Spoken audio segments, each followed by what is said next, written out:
Ia, e toi whaatalo whātu Samoa I lau mai moanga I le tātou whasalonga tu sao le nei vaenga o le tai au o le utu e 42 minute o le tāle o le tūlai se 43. Ia, peo nei se sa ngata mai le tātou whasalonga I se teimi le mamau te le atu. Tālia le taun uifo, ia, po le taun umai fo I o le fionga le ao mamalu o le Malo Samoa. Wala fa awa wai o le po klame pene fa moi le so e ona fa tautoina lea o le palemene se fulu malu o Samoa leo lea toli watu tanto fa salonga I le multi-purpose gym I tuana I mato.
tele la sanga ia tro le fionga ile o malu le malo mo le faatautoga le fionga ile fonftalai o te tapa mal fa lo fionga le fonftalai na ia tulai mai o te talsanga ina fo ile suis fono mo le tu malo paloto sanga ngatolu ma le suis fono le tu malo paloto pa lo lilua ina ia o lo fa fa mai le fonftalai le laulau ilu manei mo le fai o lanta tonga le loto fa maoni ilu mo lana fionga ile amo malu le malo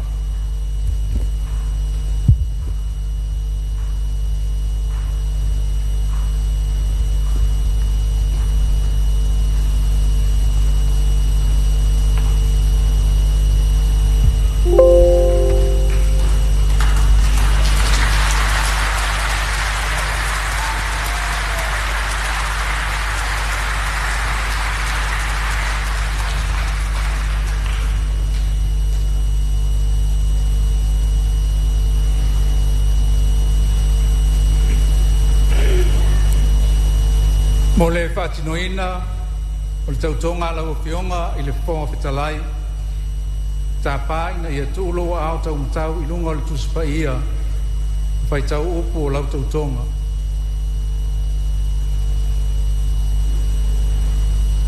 o te tautō i le atua e ona le manosi umalava o a'u aua pau mulipola lo i tafua mulipola o te tautō i le atua e ona le malosi umalava o le a'u fa'amaoni ma tauaveina tonu le lotonuu fa'amaoni i le malo tutoatasi o Samoa ma o le a'u fa'ataunuina ma le tatau ai ma le fa'amaoni o utiute e avea ai o se sui sufono ma fofoga fetalai o le palemene o Samoa ia fesoa soani mai le atua ia te au.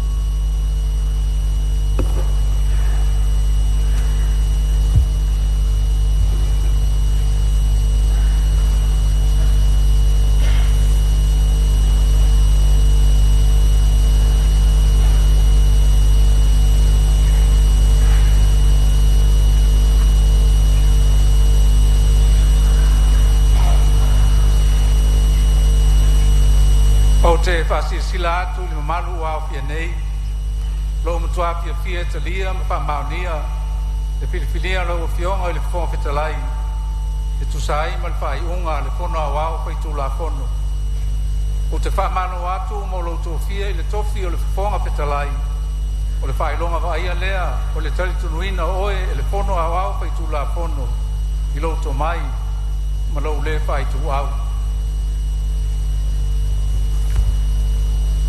Lau afionga i le ao le malo i le loto mau lalo lava o te tuina atu ai se whawhitai lo finangalo wa whaamani ai lo filifilia e pei ona whaia le fono ao whai tūla fono i le nei taimi e ave ai au masui o le fono ao whai tūla fono o te talo sanga ina ai le tuina mai o ai a uma whapare mene ai mai se o le saurotonga o fe lafo a inga ma le avanoa tu sao i lau a fionga i so se taimi e manao mi ai o te tuina atu a toa lo malosi e pui ai ma whao ngā tau anumanga uma le fono ao whai tulafono o te whaamaonia ma langolangoina pule ma ia uma le fono ao whai tulafono e pe o tu'uonga o le whaavae ma ia inga o tulafono.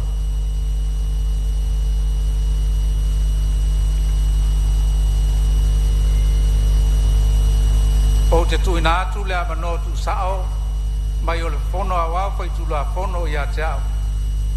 O le au mātauina pea i tūre le uma o taurumanga a le fono awao whai tulafono. Ia fesoso ne atu le atua i lau fionga le fonga petalai ma sui usfono mamalu o le palemene.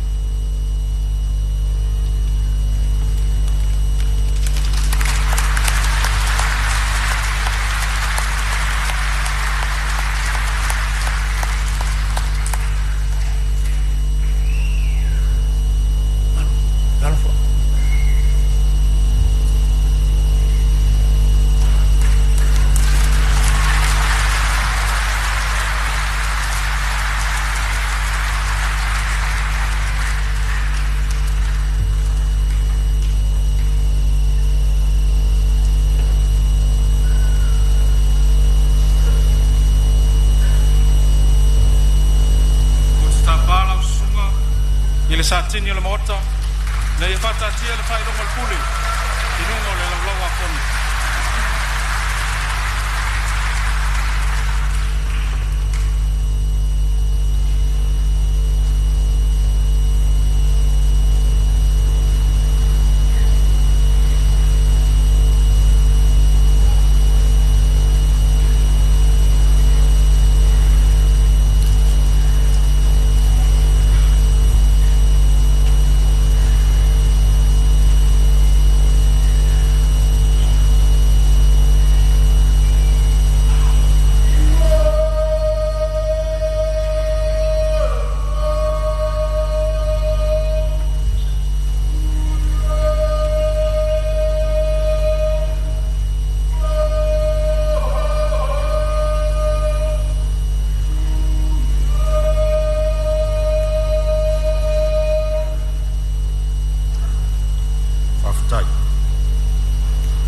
Faatautoga sui fono.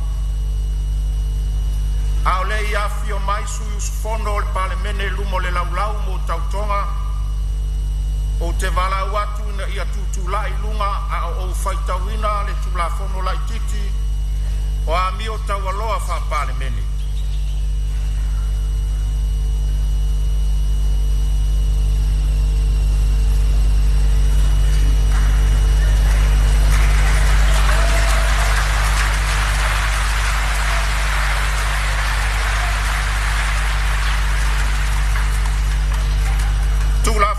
Titio a mio taualoa fa palemene. Fa matalanga o fa moemoenga. O le mtafa ioi patino a suis fono uma o le palemene.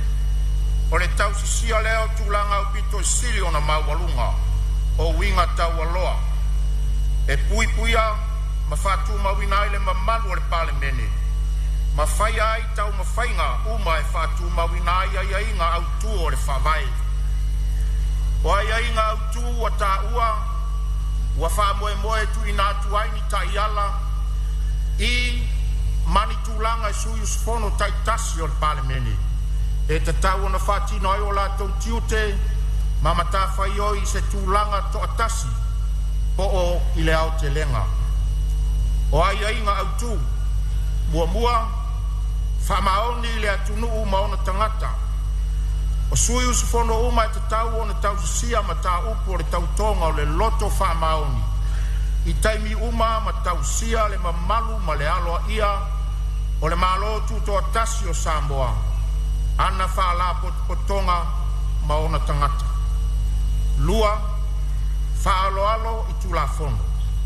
E te tau I sui usufono uma o ne tau sia tula fono o Samoa. Ma pui puia ia inga au tu o lo I tonu o le whawai. Tolu, whaaloalo I tangata uma. E te tau I sui usufono uma o na whaaloalo I isi sui usufono. Tangata lautele ma ofisa ma utofi o le malo. Whapea foi ma le ngaluenga I tūlanga mamalu. Whamaoni, le wha I tu au. Ai mai se le whaia o le ami o tonu I taimi uma. Whatinonga le lei o le pule. E te tau I sui usufono uma ona lona pui a whatulanga la tau mata upu tō tino. E pui pi whaonga so se whamtalanga ma whamtalanga uma na maua mai I o la tau tofi whale malo. Ma le pui si Fatino ina o so se malosi po pule na maua mai o la tau tofi whale malo. mo na o le lelei o tangata lautele ma pe a fai e tūlai mai o so se tūlanga tala whea ngai ma se tūlanga moni e whete e na ia ia ia pei i tūlanga tau tupe a le sui su fono lava ia tupe wha le tūla fono po se a ia le sui su fono e tatau ana mana o mia e wha sila ina atu ma le whaia o so se la sanga e ave se ai sea whete na inga po o le le a wai atu i le na feutanga inga tau pisinisi. Mana onga whapitoa mo minsta ma istangata o lo umia tofi whaale malo.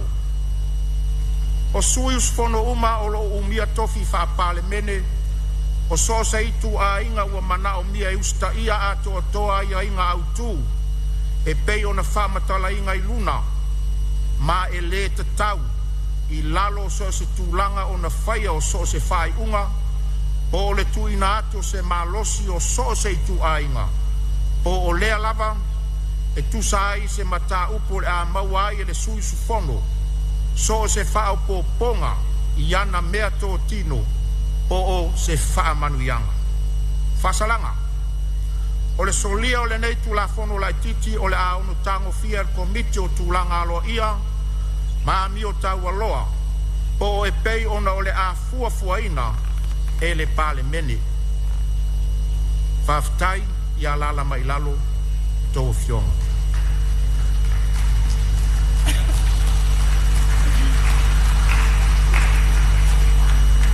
o le a whanga solo le whatino ina o tautonga a fionga i sui mamalu filifilia e mo le whatino ina o tautonga o te wala au atu le mamalu o sui sfono ina ia fifio mai le laulau i luma nei e tai toa ono e a mata atu i lo i tū tau matau a whanga solo ai se ia mai a sui sfono a fifio mai o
au tau matau lungo tuspaia a faitau I tau tonga matau le suafa le sulu fono la vaia faitau Wow, marina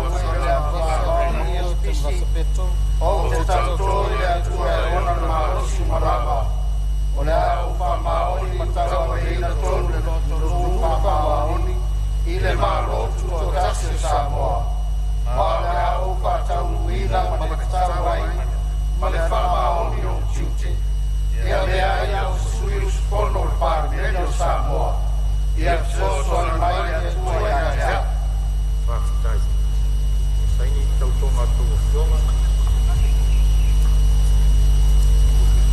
ia watu ina tu fotu spaia mo auto fionga suna mago pārmene ia e faitau iai ia oa iai o tu fionga ia e meisa whanga Malawina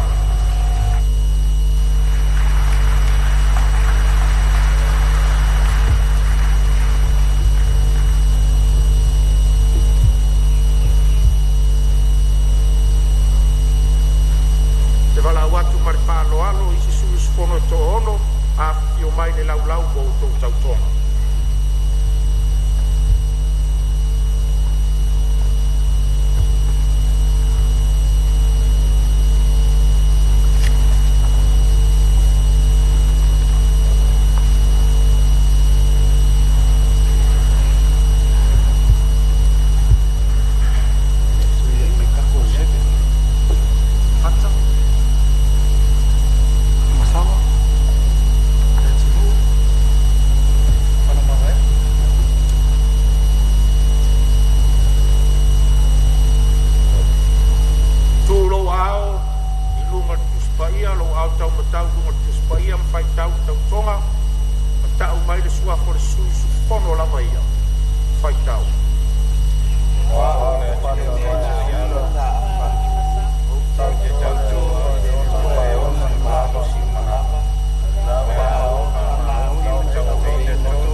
na vala watu le mamalu isi suis fono tono ia tala mai ao le laulau mo fatinoina o tau.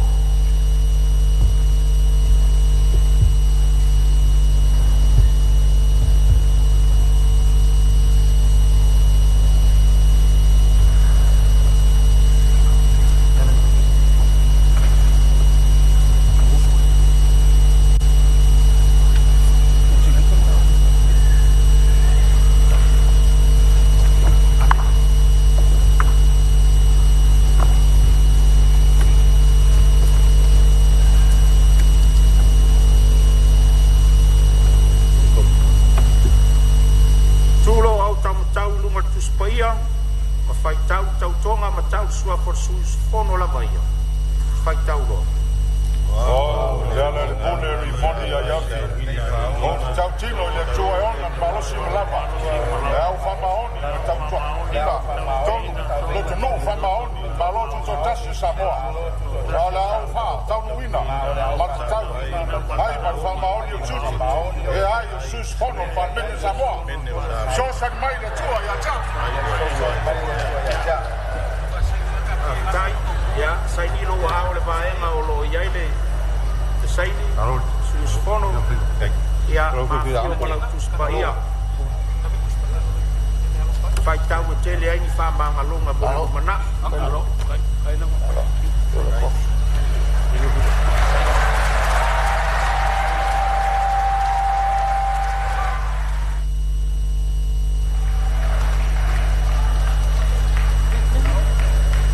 E vala watu mare whaloalo, isi sus fono tono.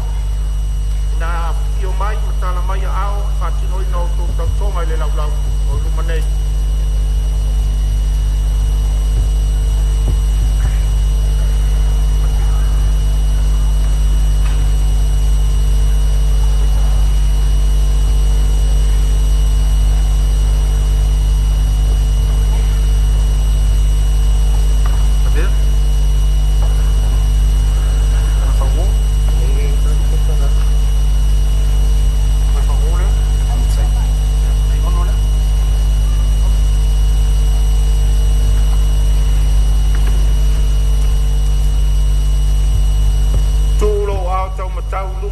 Paeaiga faitau lau tautoga matau le sua for le suiu sufono la vaia faitau loa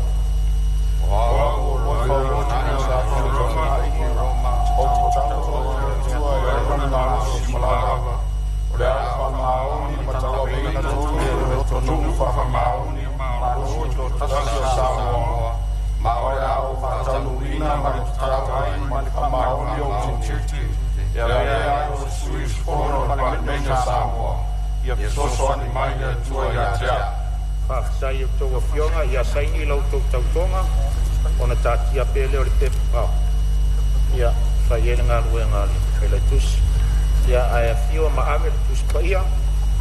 Ya faitau ya so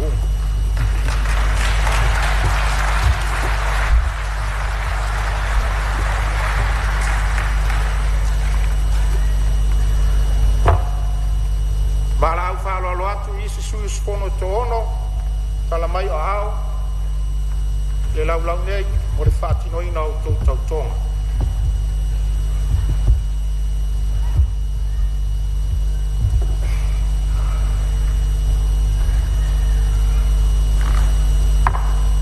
Te jobi tina fono asiata Européen. Ça n'a pas voulu.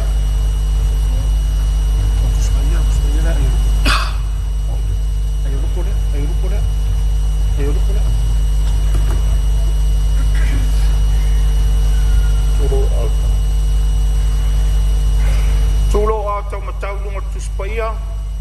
Faitau tautonga matau le sua for sus fono la vaia. Ina faitau ia.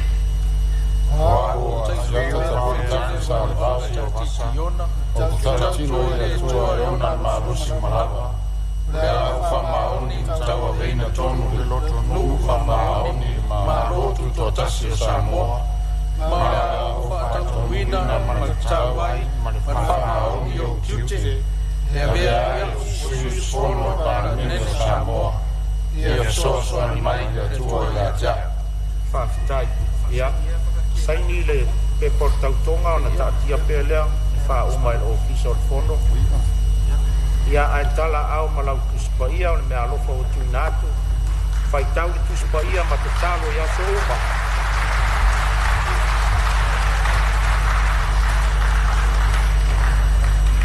fa'auau pea ona vala'au atu le paia sui usufono e toono a ia tala mai o ao fa'atinoina o lau tou tautoga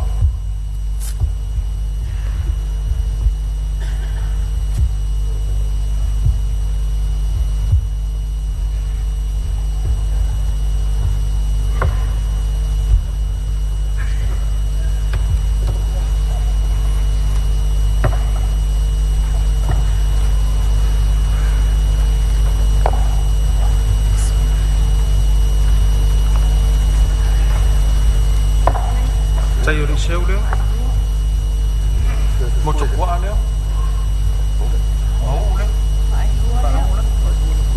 mau leo ele ko wala seu pelo udi vai oi le kana va swimi vai le no titi ya oi na so imama vai ya oi sei oi ya le lo so so Dominant lah, dominant apa pula sakit?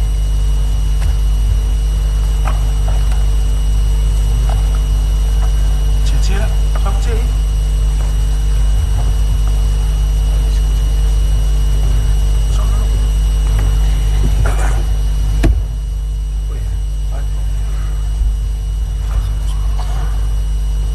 Tulo au tau matau lunga tuspaia, pafai tau di tau tonga. Matau suafa le sunu sufono lava ia faitau lo wa o fa no ka se o tauto le tua ona Malo simulava wa o fa maoli tau veina tonu le loto no fa maoli le Malo ko tasa Samoa ma o fa tau ina ma tau ai ma fa maoli o tute e avea ia sunu sufono pa meno Samoa ia so so mai le tua ia tia Faafetai o tau afionga. Ia, saini o tau afionga o tati ai lea. Whaiere ngā luenga le ofisa o le fono. Ia, a fio matau au o tau tusipaia, e da ia sei si mea alofa, nai lo le tātou whaitau ia fionga paia o le tātou wali. Mawhato tō ngai o tau afionga.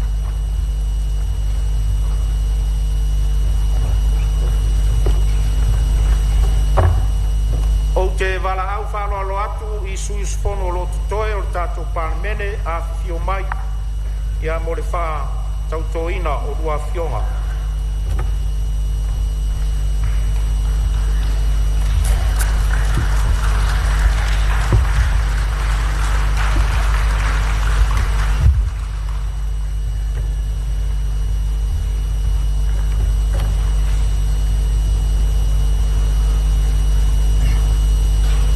Tuo lua au tau matau lunga tuspaia ma fai tau tonga matau suafa o le sufono la maia fai tau loa wow mo to ma seve Henry Mafeti pai o te tau atu le tua ona na Malo simulava la u fa maoni matau veina tonu le tonu fa maoni ile Malo to tasio Samoa ola o Faatauga ma tau ai fa maoni o tute e vai o sui usfono para bene o Samoa ia so mai le tua ia Faafetai e lua fionga ia saini tautonga e por tautonga tati ai leina ai a fio matau au lua tuspaia le mea lo fasilia na mo so se sui usfono le para bene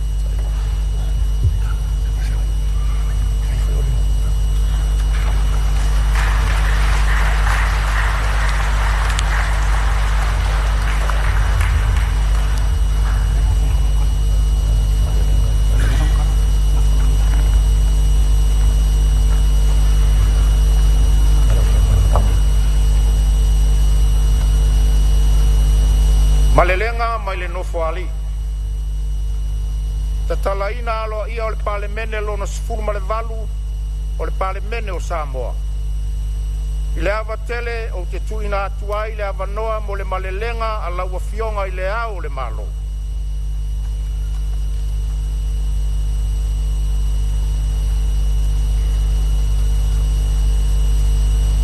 Patano fatu i lau sunga le taitai o sauninga, lau sunga Reverend Panapa Faatautoga. Au tō fionga i sui o le fono o sui tōfia, lau fionga i le li palemia ma le kapeneta, papea minsta langolango, lau fionga i le fono fetalai, ma sui malu uma o le fono au au fai tula fono. Lau fionga i le pamisinusili ma le basenga o le pamisinonga, o maulunga ma matango fie fo ile nei tai ao ile masi mai o le fala si ngata ile o fionga le povan sili o le Malo Amerika Samoa pa pele o fionga le presidente o le senate ma la o fionga le fon fetalai o le moto sui pa talo fa fo i sui o Malo mai fafo members of the diplomatic corps pa ulunga matanga luenga ma fa la tonga le Malo pisinisi ma le vaenga tu maoti. Ai mei se le paia le au whainga luenga tutofi le atua i whata whaitauranga e fia i le atunu.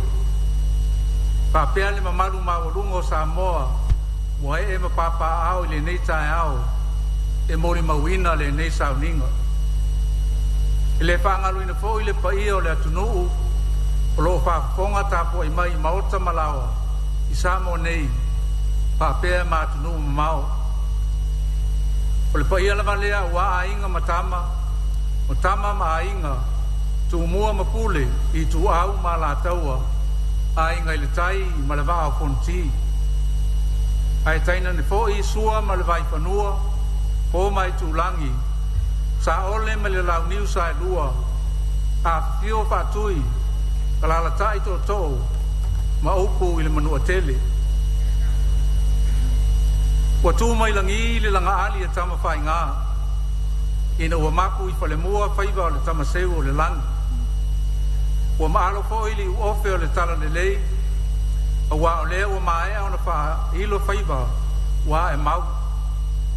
O fotu maala mai nei a tata o matanga o fie. Ina ua la foia i atutia ma si u whanua a tata o tau le lei. Ua longo i nei tino matangi le lei. Ua o lea ua tau mai le leile ngua ipu ai tāpe si le whai le la au le tamai tai i le nei tai au manino ma le tai au tutoa i le tatalaina aloa ia o le palemene lo no se funu ma le valu o le Malo tutotasi o Samoa o le whailonga lea o le alofa tuno o le atua lo na file mu ma lo na mana o lo malutia i pea Samoa le atunu pele ai o se whamana tu foi o lea tu lama lea o lo mausali ma maua ai le tātou whainga Malo ma pū lea ma whafoina e nai o tātou lama tangata e whaftai ai le no whatatalo ma no ngā manu o le au whainga luenga tutofi le atua ai meise le tāpua inga le atunu o tau ai manu le sairi ngā Malo e pe o na tātou poto ai i le nei tae au matango fie. Po iai pele vi inga i le atua, ma wha manuina lo na suaku pa ia, e wha mamau. Tō whinga ma pule wha soa mai e le atua, ai whai mai le whai salamu, a whai e le atina e le li le whale, e ngā lue fua i la tō e atina e. A whai e le leoina e le li le ai, e mata ala fua o e leoina. O lea watu na iatu le atu wasa o le whainga filfilinga. O whaalia fo i le finangalo o le atunu. Ia saa ngai ane loa ai o le tai. E whau ma wha maa popo lo tātou Malo. Ina ia maua le nofo whaalufani ma le ngā lulu e whaatasi.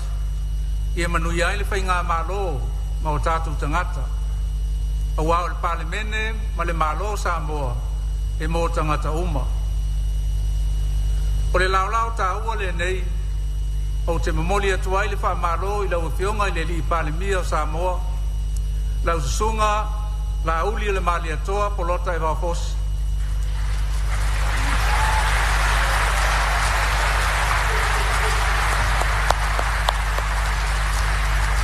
tu sai mo lo tula mai e tai le Samoa le 5 tausanga o le Paeaiga lona 10 le nei al palemene e le taumate o le amamafa le avenga o le afeagai ma lau afioga ae faamoemoe pea i le mana o le agaga paia na te tautoluaina lou faafoeina o le Malo Samoa auā seʻai mo le atunuu ma lana tapuaʻiga mai le faamalosi au al perefeta o mika sole ua faali atu e le atua iā te oe le mea lelei se a foʻi se mea finagalo ai le alii iā te oe pea le o ia mea ia fai le amiotonu ia naunau i le alofa ma ia feoaʻi ma lou atua ma le loto faamaulalo ia faamanuia tele le atua i lou valauina e avea ma palemia o le Malo tutoʻatasi o Samoa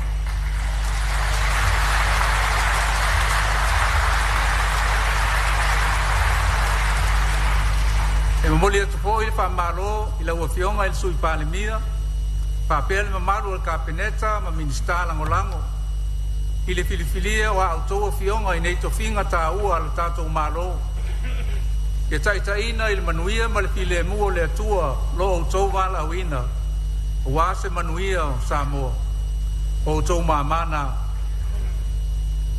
e mamoli atu foʻi le faamālō i lau afioga i le fofoga fetalai lau afioga au paau muripola alo i tafua faapea lau afioga i le sui fofoga fetalai lau afioga i le taʻitaʻi o le ituagai ma sui mamalu'uma o le fono aoao faitulafono o Samoa ua faamālō lo outou tulaʻi mai tou te tauaveina o le faatuatuaga ma finagalo o outou i tumālō i le lauliliuina o le tofā ma le faautaga auā lava se manuia alualu i luma o le atunuu ia faamanuia tele le atua i lo outou valauina e le faaikiatia foʻi le agaga faafetai i lau afioga ia me naomi ma ta'afa o le saavea ma palemia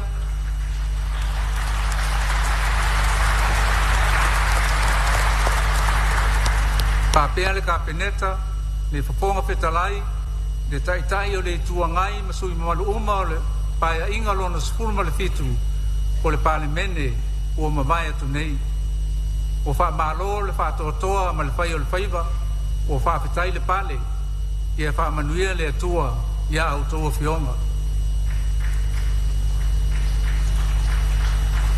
e mamoli atu foʻi le faafetai lau afioga i le faamasinosili ma le ofisa o faamasinoga mo le tauaveina o la outou pito laau ao faagasolo tapenaga mo le faiga filifiliga le atunuu ia taʻialaniga pea i le agaga paia la outou galuega auā le tausiga o le tulafono e lē faagaluina foʻi e galuega pitā sa feagai ma le alii komesina ma le ofisa o faiga palota faapea faaululuga ma le aufaigaluega a le Malo o e sa galulua i le faafoeina o le faiga filifiliga le atunuu ia magaluega masani lava faafetai mo lo outou sao tāua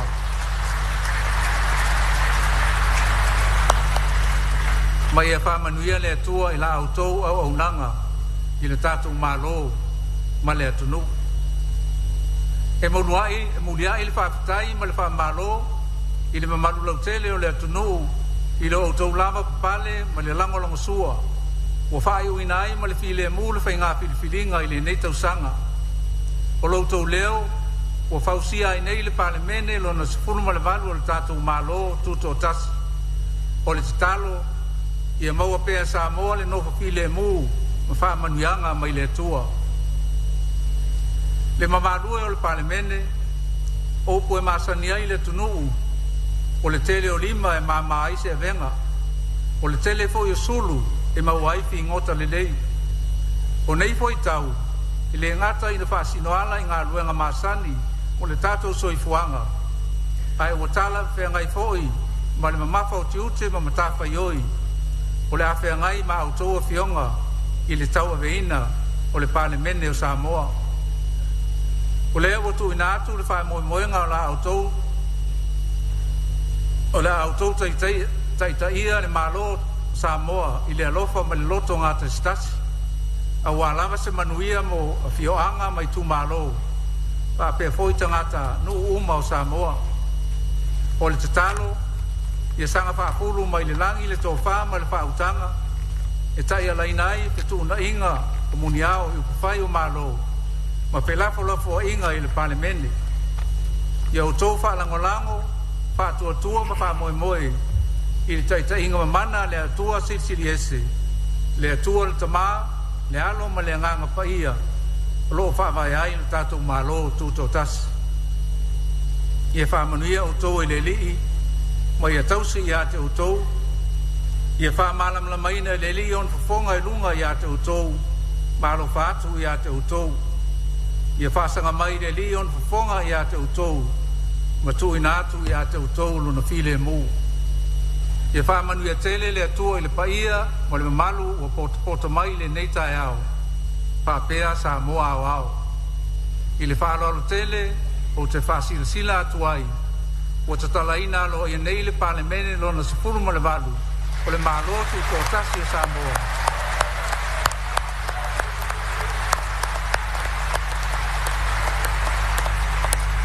Soifua ma ia manuia. We give thanks to Almighty God for His grace and mercy that have carried our nation safely through the recent general elections. As we assemble today to witness this momentous occasion, the official opening of the 18th Parliament of the Independent State of Samoa, we acknowledge that all authority comes from God, and without His blessing, our work is in vain. As the psalmist declares, unless the Lord builds the house, the builders labor in vain. The campaign season is now behind us, and our people have spoken through the results of our general elections. Differences may remain, but should not continue to cause division and non-cooperation among individuals, families, villages, districts, and government.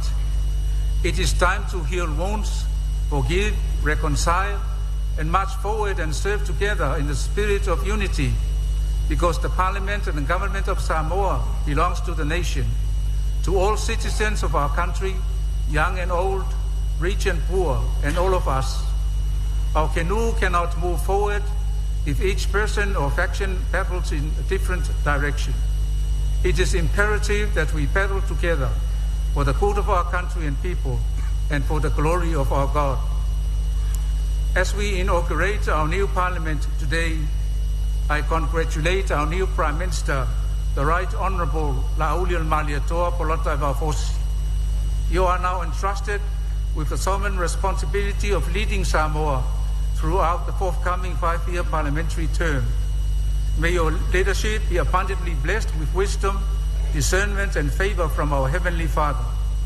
Please remember these words of the Prophet Micah as you stand at the helm of Samoa's voyage, and I quote, God has shown you what is good, and what does the Lord require of you? To act justly, love mercy, and walk humbly with your God. I extend congratulations to the Honourable Deputy Prime Minister, members of Cabinet, and Associate Ministers on your appointments to these vital offices within the government. May the Holy Spirit provide you with guidance and strength to carry out the work entrusted to you. I take this opportunity to congratulate the Speaker, Honourable Awapa'au Mulipola Aloitafua, for your distinguished role to preside over the Legislative Assembly of Samoa. I acknowledge the Deputy Speaker, the Leader of the Opposition, and all members of the Legislative Assembly.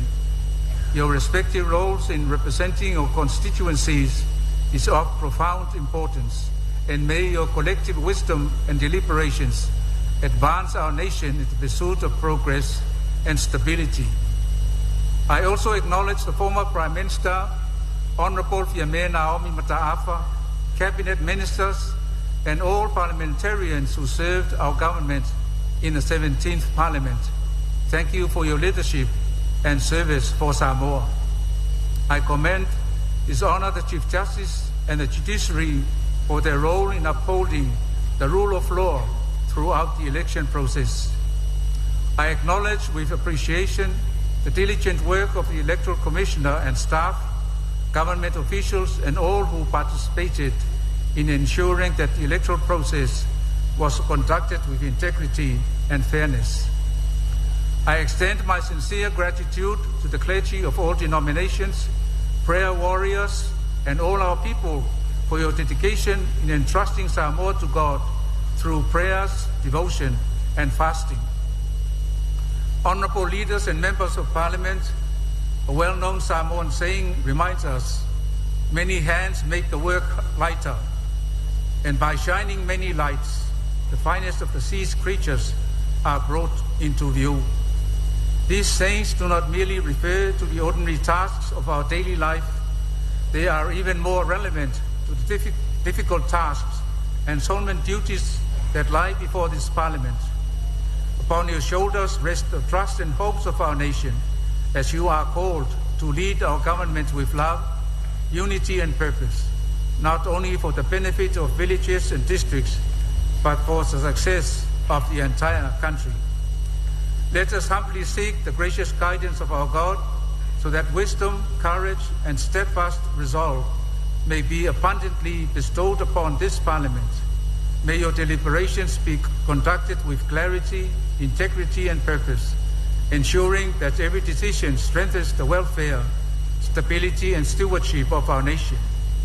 May you continue unwaveringly in your duties and responsibilities as leaders of government and members of Parliament, diligently serving for the success and enduring well-being of our people. Above all, may every undertaking be guided and sustained under the sovereign authority of God the Father, the Son, and the Holy Spirit, upon whom our independent state of Samoa is founded. May the Lord bless you and keep you. May the Lord shine his face on you and be gracious to you. May the Lord turn his face toward you and give you peace. May our Almighty God grant you favor, wisdom, and strength, that you may faithfully and effectively fulfill your calling.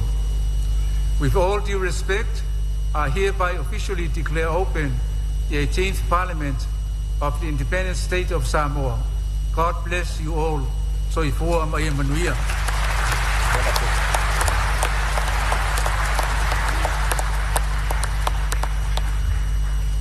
E mamori tele atu le whaafitai lau a fionga le ao le malo, e tusa o le malelenga matanga o fie.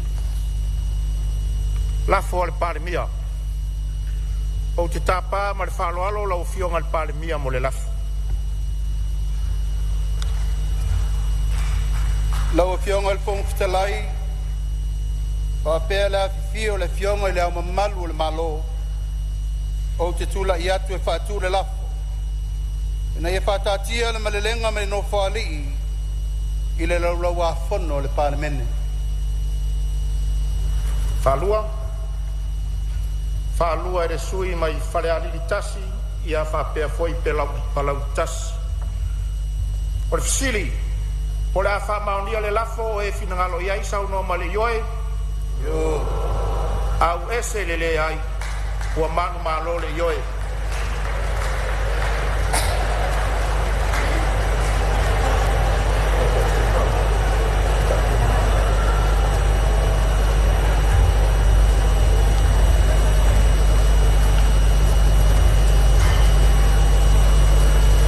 Isi fasilsilanga le fonga fitalai.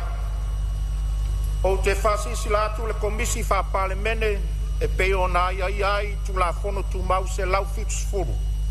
Lona filifilia iai o taitai o vaenga fa ufai, masui su fono e fa pea. Taitai fono le komisi o le fonga fitalai. Sui taitai fono le komisi o le sui fonga fitalai. O isi sui us fono o le afionga il Parlemia, a fionga taitai o le tuangai. Ma se sui fono si nia e tō fia fonga fitalai, e avea masui o vaenga whaupwhai e angai ale Malo. Ona o lea, ua au tō fia ai lea fionga i a fia me Naomi mata afa i te tono o le komisi lea, ma le whaalo alo.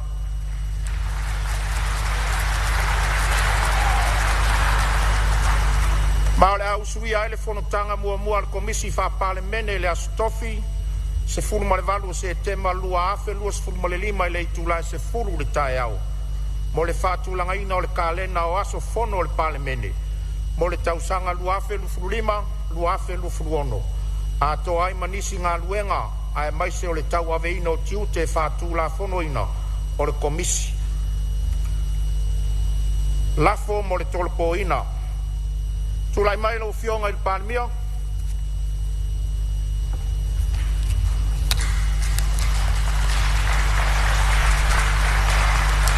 Lau fionga il fonga fitalai o te tula i atu e whaatu le lafo. Ina ia tolopo ina nei tau lumanga le fono au fai tula fono. Se ia iai saso. Whalua ere sui mai whale alili, numeritasi, ia mapalauli numeritasi. Fisili, o le awha maunia le lafo, o eo finangalo iai sauno mali ioe. Au ese le ai. Ua manu malo le ioe.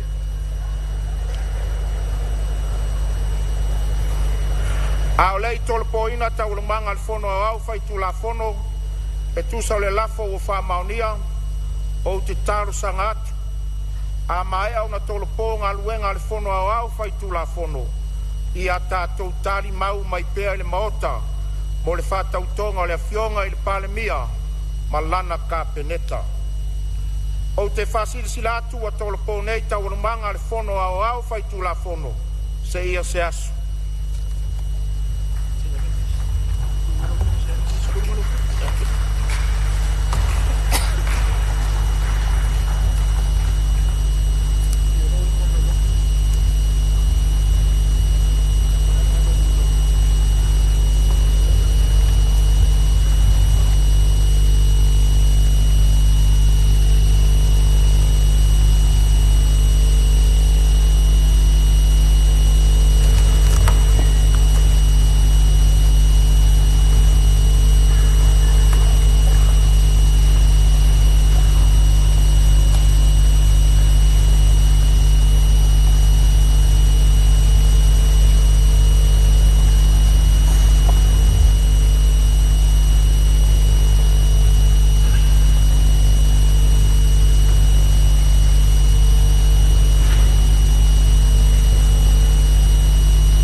O te whaasirisilatu,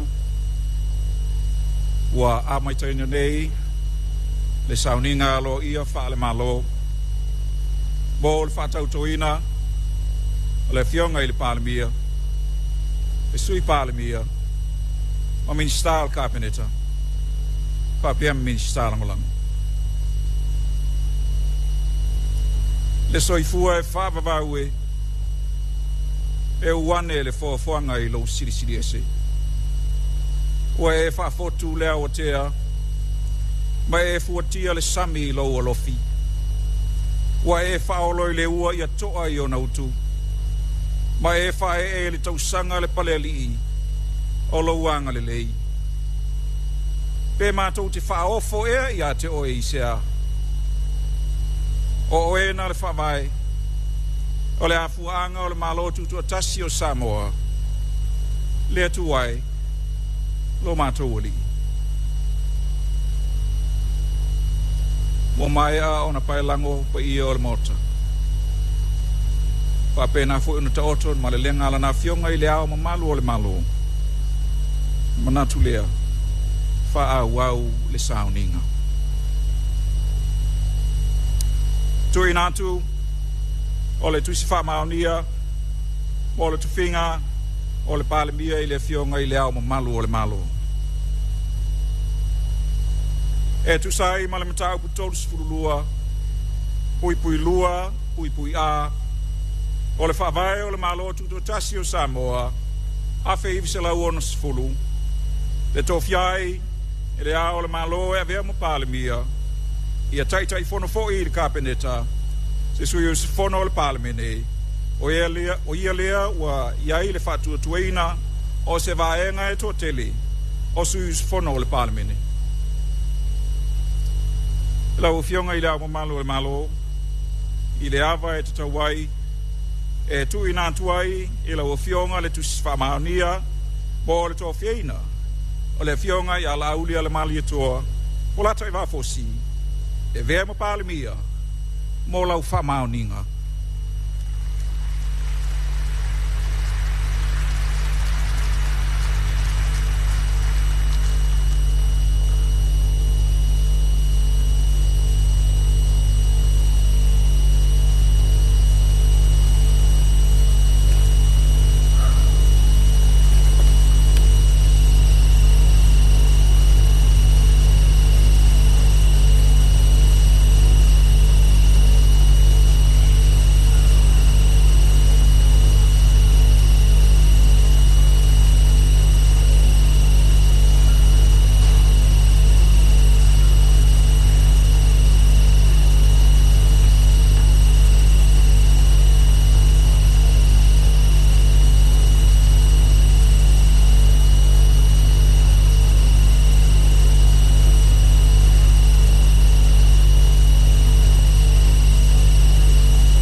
Manuele tuai lau fionga le palmia, lau fionga la uli le mali toa pola ta vai fosi.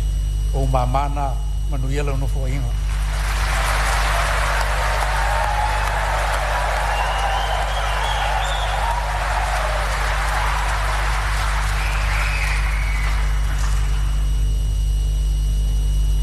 Ina ia tu sai, ma le matau butolus furulua, pui pui lua, ma le matau butolus furfa. O le whamae, o le malo tutu tesi o Samoa, a whiwise la uono se fulu. O te tapai, ma le whaaloalo, lau a fionga i le palemia. Lau a fionga la auli a le mali atua, po la tai wafosi. Ina ia e fio mai, i le luma o le lau nei. Bo le whatino ina o lau tautonga, i luma o la na fionga i le au malu o le malo.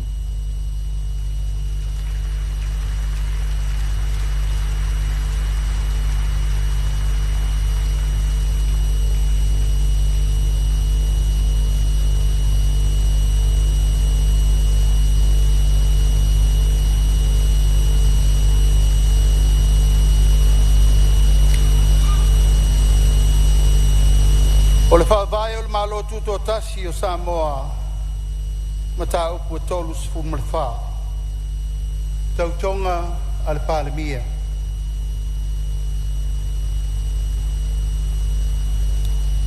Pau, o la uli le mali toa, o la taiva fosi. Ona o whiriwhiria, matalia e vea ma palemia ma sui usu fono le kabineta. O te tautō I le atua, he ona lona malosi o malawa e whapea. O le autu ina atu ma le ato toa, I le me silia I lau whamsinonga. I teimi uma e whapea ai o na manaumia ai, lau whaalinga ma lau whautuanga, I lau fionga I lau mamalu o le malo. Mo le pū lea le lei, o mata upu o le malo tuto tasi o Samoa. Mai o le au le whaia, se whaalia po se ala tau tino, po o le whaala tua o ia mata upu, e pei o le whelaflofo inga ai le kapeneta, ma komiti, papea le fono whatonu. Ma sa tu inatu, ma lau tu singa whailoilo, pei tai ia vea uma, o le a vea au, ma se palemia, moni ma le whamaoni. Ia fesoso ni mai, le atua ia tea.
Ia o sauninga se tu e mais patele mai a Faatautoga. Ni fionga ile li palmia.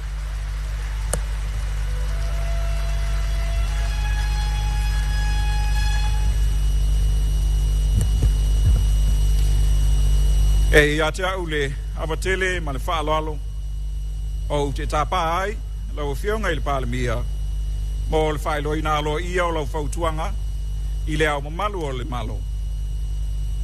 Lau fionga I le palemia.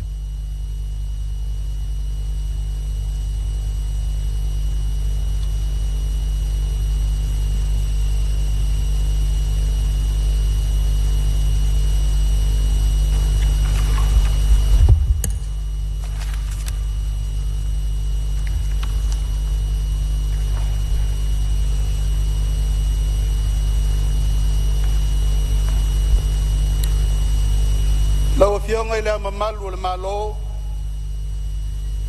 e ia te au lava tele o te tui nā tuai, lau whautuanga.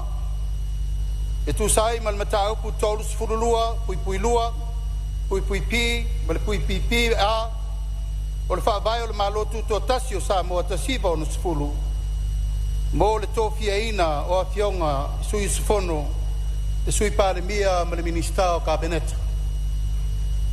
O te whailoa tu fo I lau fionga e tu sai ma le mata upu tolus furulua, pui pui lua, pui pui pi, o le whaavai o le malo tuto tasi o Samoa, o lau whautuanga mo le tofia ina, o ia fionga sui mamalu o le palemene, mo le tō lau lau ina o lātou swafa, e a vea ma minista o le kabineta.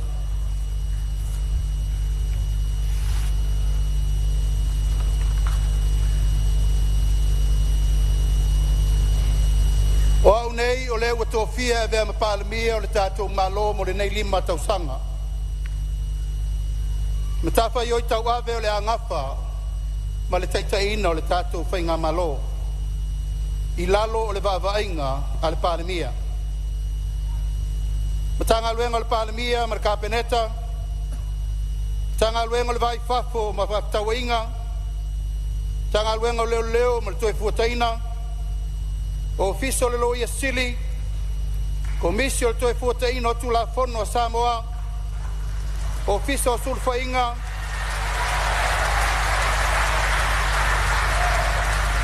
komisi o whainga luenga le Malo.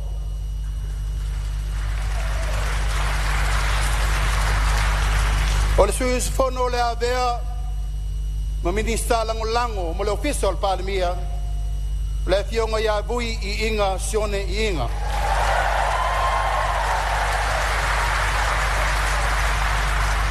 Lona lua,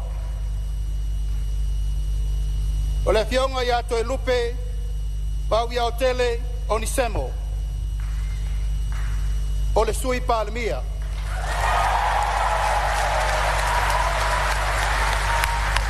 E amata atu I le solo na whama maluina se iau lia mati o le lua afe lua sifuru ma le valu. Ta whaioi o le angafa maia, ta ngaluenga te tele le Malo, bau au nanga te tele. Minista lango, le fionga ia tautu ave, la whai tele, baloanga tai titiona. Tolu, a fionga muripola ana rosa ale morio. O le isi lea sui parmia. E amata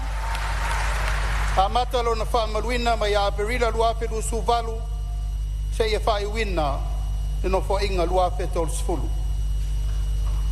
Le angafa o ia ma le vainga na tanga luenga o tupe al tato Malo. Tanga luenga o whalapa o ptonga tu maoti ale Malo. Minista langolango. To whai a siata tavu I tafu sa le vao.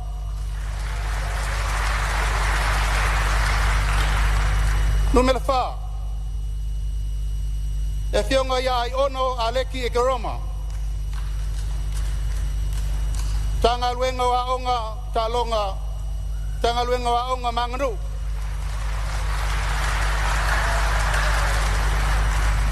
Minista langolango le atinganga matawhai la wina I inga. 5. To whae pesolai a pulu tu si upu tu inga mala. Matanga luenga o whaam sinonga.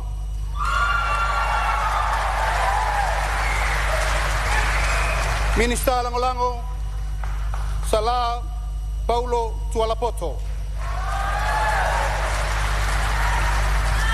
Lona ono. Anga seata tanuvasa Valelio tanuvasa Peto. Tanga luenga so ta inga mateko nolosi.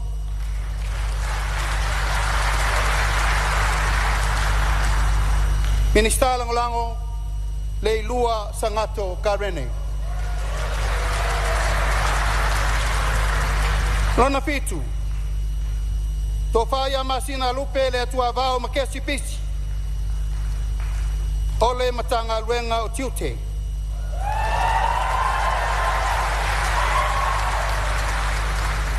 Minista langolango to whaia lavea Solomona Paulo.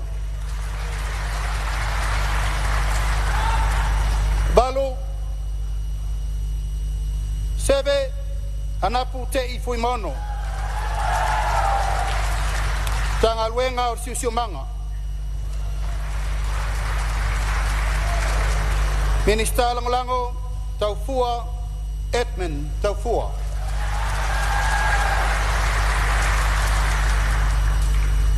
Iba fuimono maiava tito asafo. Tanga luenga Faatautoga ma whainga whaiva.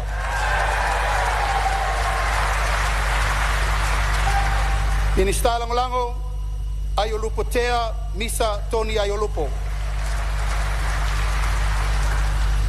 Sefulu Foisala Lilo tu Ioane.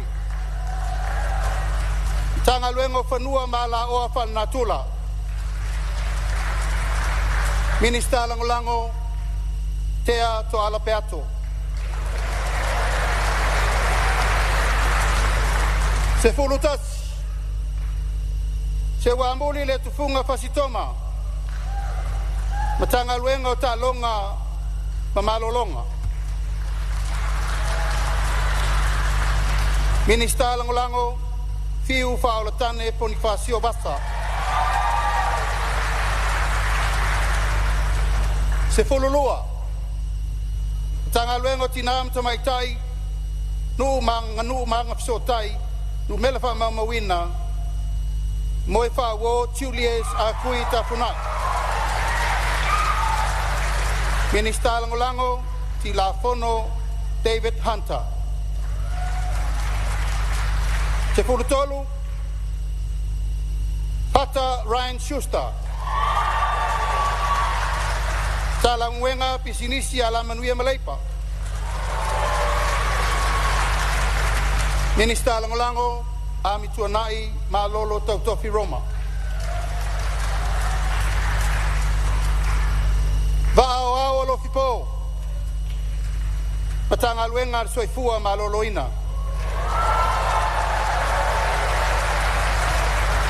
Minista langolango Ale Vena Ale. Bale minista muli olam tang luengo tupe maua mo ofiso sutusi paunga te o matavui tala lelei paunga. Lau fionga i leo mamalu le malo ma le whaafafonga anga Samoa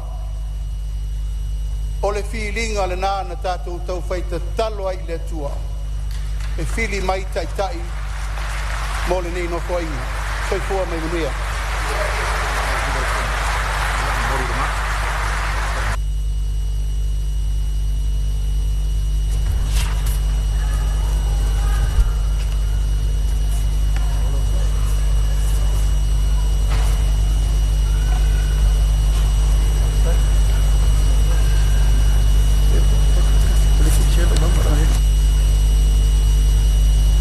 Paftai atu e le saunoanga lau fionga i le palmia. E da e tusai ma le matau putol sulua, pui lua, pui pi e ma le matau putol sfurfa o le whavae o le malo tuto tasi o Samoa o te tapai ma le whaalolo fionga e minista ua tola ulawina ma whaeloa e le fionga i le taitai o le malo. Ina i au tau tulai, ma fio mai i le laulau i lumanei. Mo le whaatinoina o a o tau tonga i luma o lana fionga i le au mamalu o le malo. Le fionga to e lupe mau i au tele pau morinuku o ne semo o le sui pale mia o le minista o ngā ruenga whelaua inga maati na e te tele. Le fionga, mo le pola ana rosa ale mo le o le minista o tupe whapea foi whalaptonga ale malo. O le fionga ai ono ele ke Roma o le minista wa onga maanga nuu. Le fionga fesolai a pulu tusi upu tuinga mala o le minista o whaamisinonga ma tūlanga tau whaamisinonga. O te tapa mal whaalolo e fionga i minista.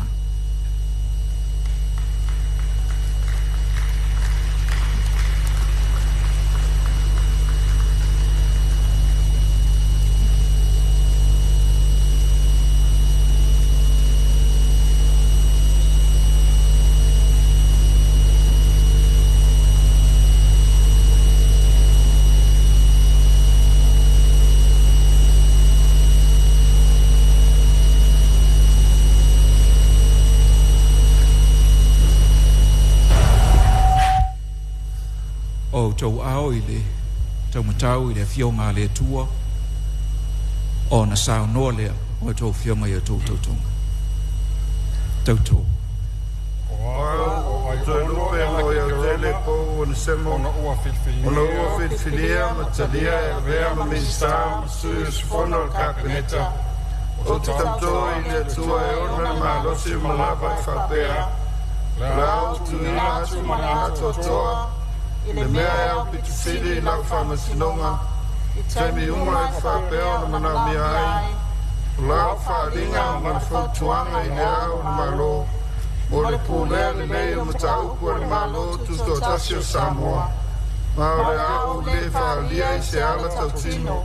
O le whaala atua, o ia mataupu, e peo na le awhilafilafo o ia ka pileta, ma komiti, whapea le fono whatonu, ma satu ina mai, usinga whaelilo, peitai mea uma, la rea ma minista, moni ma whama oni, ia soso ni mai le atua ia tia. Amor mole sainia tu tautonga.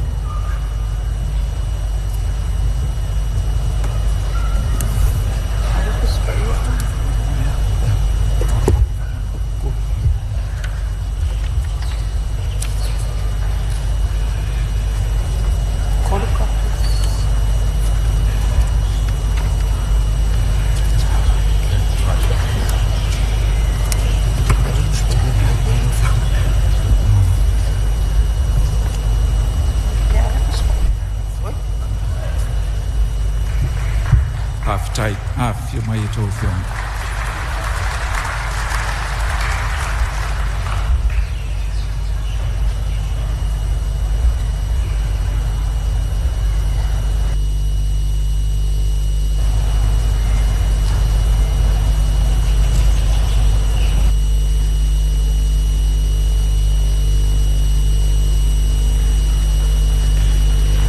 Ole fionga anga seata tano vasa vale lio tano vasa peto ol minista so tainga tulanga tau so tainga ole fionga masina lupe le tua va ma ke spesi ol minista o tiute ole fionga seve te I fui mono ol minista o si manga mele fionga fui mono ma yava tito asafo ol minista Faatautoga mfainga faiva afio mai to fionga.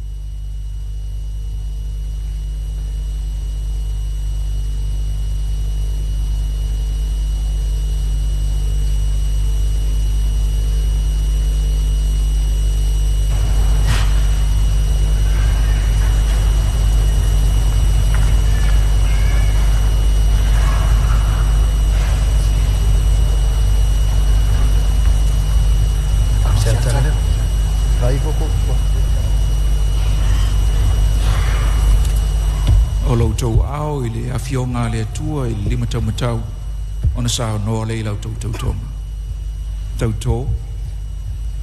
o masina lupe atua ma ke spesi o no fifiria mataria bea ma misa ma suis fono kapeneta o te tauto ile atua ona le malosi uma lava whapea o le au tuina atu mai ato toa ile mea upito siri la whamasinonga I taimi uma whapea o na malau mi ai o lau whainga ma le whautuanga I le au le malo mo le pūlea le leo matau po le malo tuto tasi o Samoa ma o le au le whaalia I se ala tautino o le whaala atua o ia matau e peo le lafa whaiai ka peneta ma komiti whapea le fono whatonu ma satu ina mai na tausinga whailo lilo Peitai mea uma, o lea vea uma se minista moni ma le whamaoni, ia soso ni mai le atua ia tea.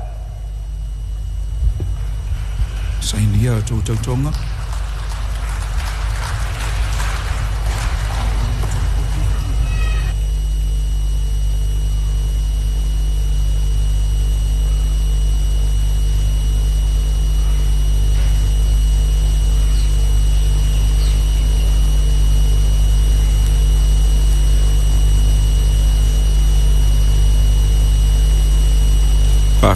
Afio mai to fio.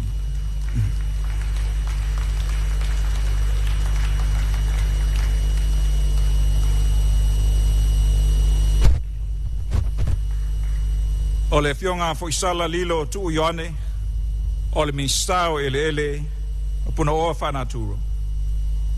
Ole fionga se muli le tuunga fasitoma. Ole minsta o talonga Malo longa. Ole fionga moe fa wo tiulis akui tafunai. Ole minsta o tina ati na e manuia no o mafioanga fa mai se le ofiso foi numero famawina ma le fionga fata Ryan Schuster o le minister pi sinisi ala manuia maleipa a fio mai to fio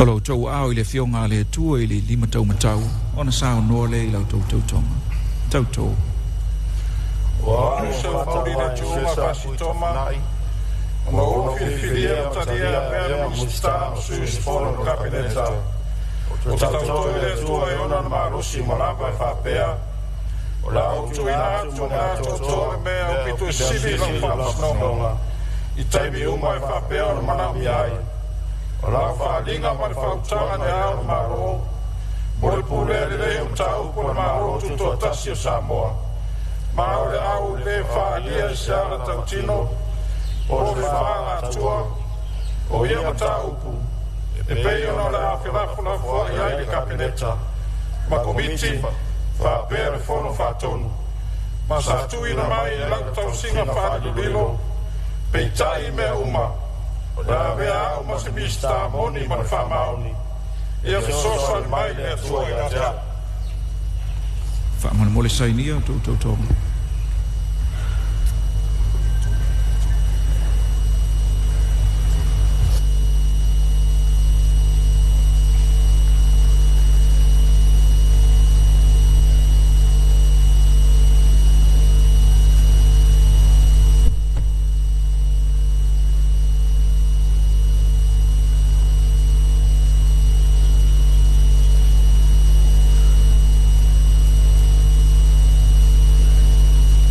dai a fio mai to fio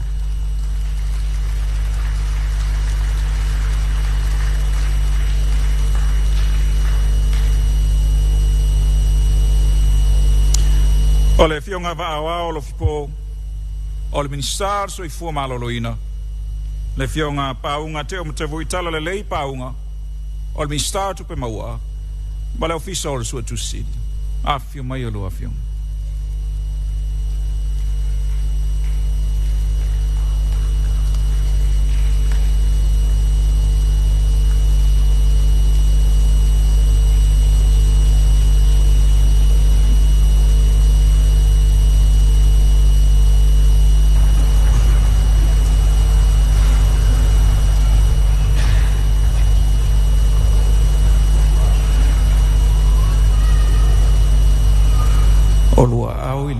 tamatau le fionga le tua sao no ila rua tautong tauto wa paua te matavoi tala lei paua ona o filia matalia e vea minister masui sono no kabineta o te tauto le tua e ona Malo si malapa fa pea o la tuina tu mara toa ile mea o pitu sili la fam sinonga I taimi uma fa pea ona mo miai la Faatauga ma le Faatauga I le ao le Malo mo le pulea le lei o mataupu le Malo tuto tasi o Samoa ma le ao le faalia I se ala tautino po le faalatua o ia mataupu e pei o le la iai le kabineta ma komiti faapea le fono faatonu ma sa tuina mai lau tausinga faalilolilo peitai me uma o le avea ia mas minister moni ma famaoni ia soso ani mai ia tua ia tea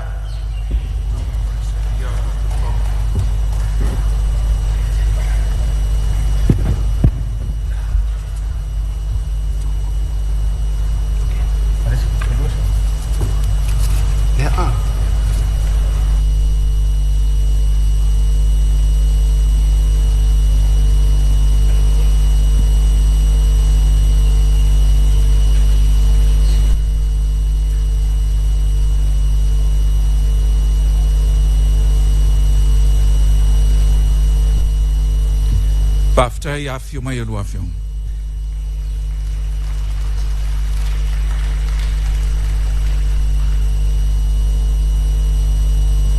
Ole Faatautoga o fionga I minisala ngolango. E tusai mal fai upu lima, mal fai upu ono, ole tula fono fai lo tusi fa pale mene a fai fse lau valu. Au te tapa ai e fionga I suis fono, ole a fai lo atu la tu suafa ina ia fio mai luma ole lau nei. Mo ole fai tunuina o Tautautoga e a vea ai ma minisala ngolango. Ole fionga vui inga sione inga, ole minisala ngolango ole mtanga ruenga ole pale mia mal kapeneta. Ole fionga tai tuave la faitele maloanga tai titiona ole minisala ngolango ole mtanga luenga nga luenga fela wo inga mati na tele le malo ole fionga asiata te vo itafu salevao ole minisala ngolango ole mtanga luenga tupe ele fionga le tinganga mtafai la wina I inga ole minisala ngolango o a onga manganu a fio mai to fionga.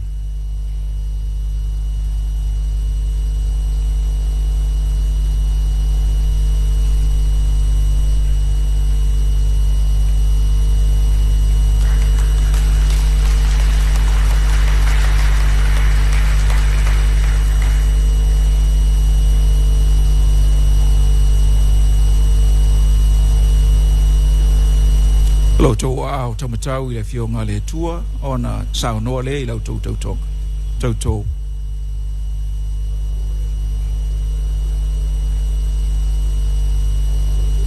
Tua e ona Malo si malava, o le au tautua le lei ma le whamaoni I Malo tuto tasi o Samoa, e tu sai ma le tula fono, I le umia o le tofi o le whaila o tusi whapare mene, I e fsoso ni mai le atua I atea. After I saw near Tautautoga.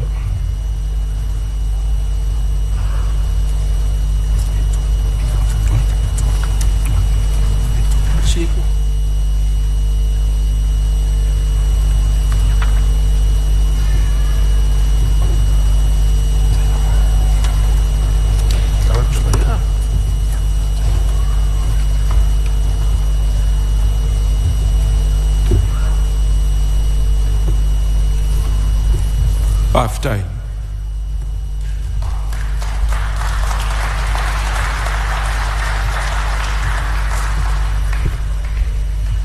ole fionga sala Paulo tuala poto on mi sala ngolango ole mtanga rengo fam sinonga matulanga tau fam sinonga ne fionga le lua sangato ka rene ole mi staff so tainga mi sala ngolango so tainga ne fionga la vea Solomon Paulo ole mi sala ngolango o tiute le fionga taufua Edmund taufua o mi sala ngolango o le sio manga a fio mai to fionga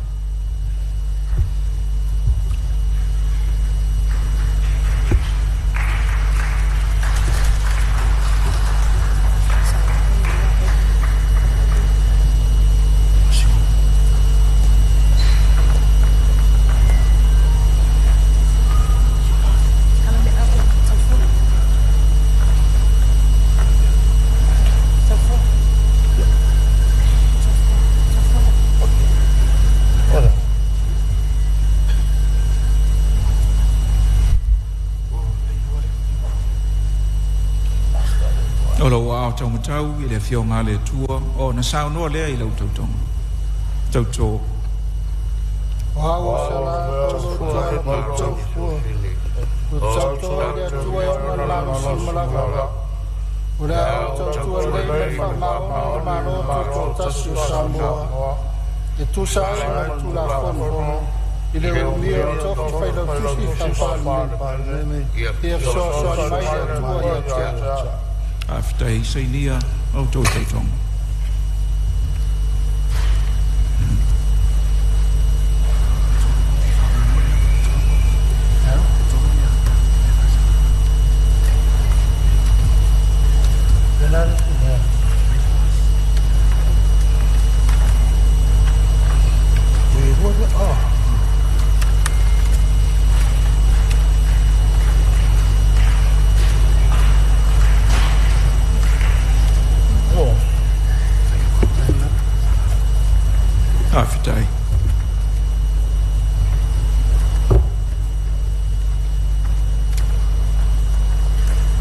Ole fionga i olo tea misa toni ai olo po. Ole mi stala lango Faatautoga mawhainga whaiva. Le fionga tea to ala pe atu. Ole mi stala lango o matanga luenga o ele mapuna oa whanatua. Ole fionga fiu whaola tane poni whasio vasa. Ole mi stala lango o ta longa ma Malo longa. Ole fionga tila fono David Hunter. Ole mi stala lango o tina matamaitai. Atina no umanga fisota. Afio mai.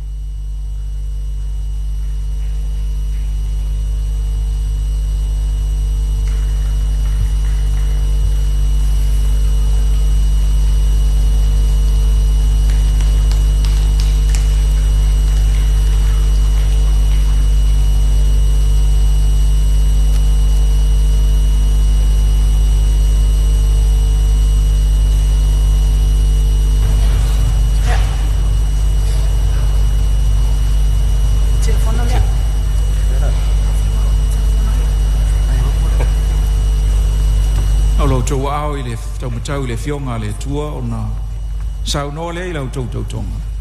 Tau tau. O ti fiu whaatane poni whasio vasa. O te tau tau le tua e ona le Malo siu marawa. O le au tau tua le hei ma le whamao ni le Malo tu tua tasi o Samoa. E tu sai ma tu la fono. Le umia o le toki o le whailau tusi whapara mene. Ia le soso le mai le tua i a te atu.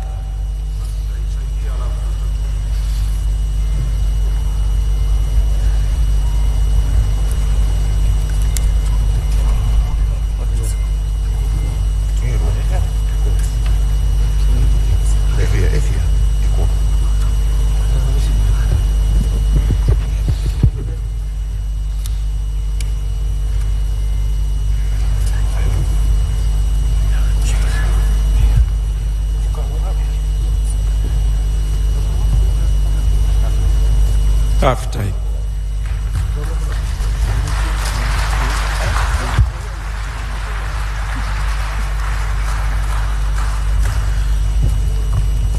Ole fionga amituna i malolo tau tofi Roma. Ole ministana malango, ole mtanga luenga pisinisi ala manuia maleipa. Ole fionga ali mena ali. Ole ministana malango, ole mtanga luenga o soifua malolo ina. Afio mai to fionga.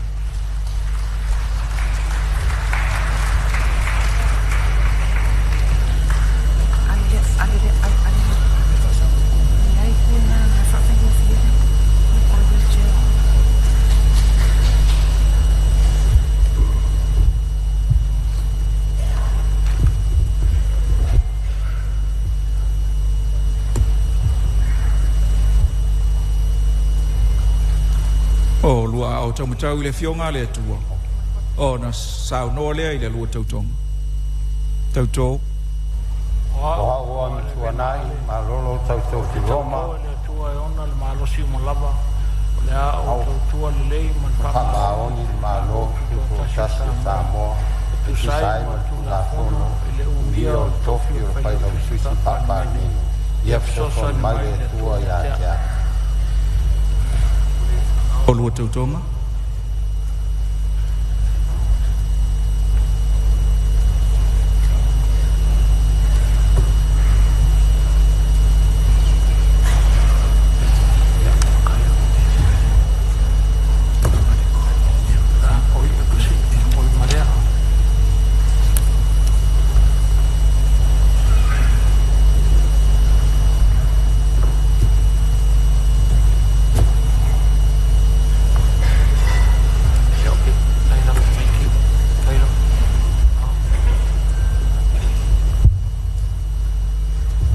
Paeaiga o sauninga se tu mai spatitele o le ua Paeaiga o tonga fionga i minsta.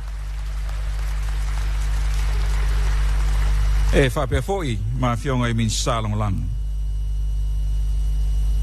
O te tāpāma le whāloalo, lau sunga i le taitai o le sauninga, mō le te talo whamanuia. Lau sunga i le taitai o le sauninga.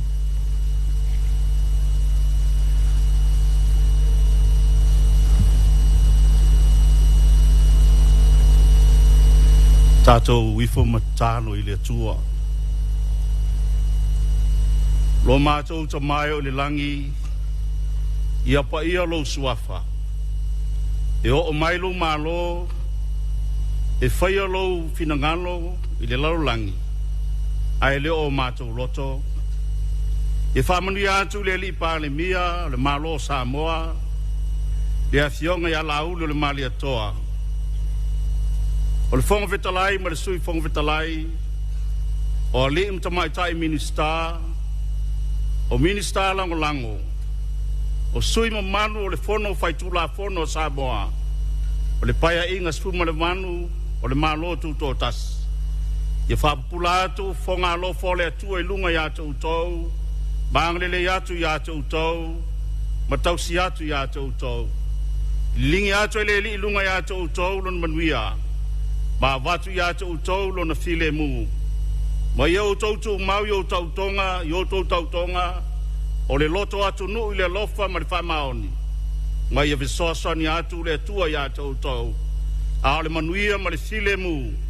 O lawa fio le tua le tama, le lofa silsile se isu ke riso le li ma le faola.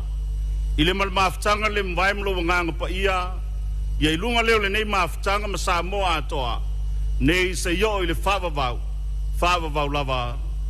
Amen.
Paftai atu e lau sunga panapa lau sunga i le taitai o le sauninga mo le whamunia. E a te au lewa tele e te tawai o te tapai ma le whaaloalo lau fionga i le li palmia mo lau saunanga.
whamanu atu i a Iowa. O mea uma fōi o to tonu i a te au, ia whamanu I lona suafa paia. Lo uanga ngai, ia e whamanu atu ia Iowa, ma ia aua fo I nei ngalo se me tasi o na mea lofa.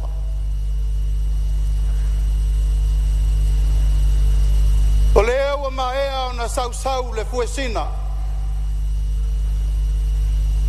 na ua whaaloalo fue afa.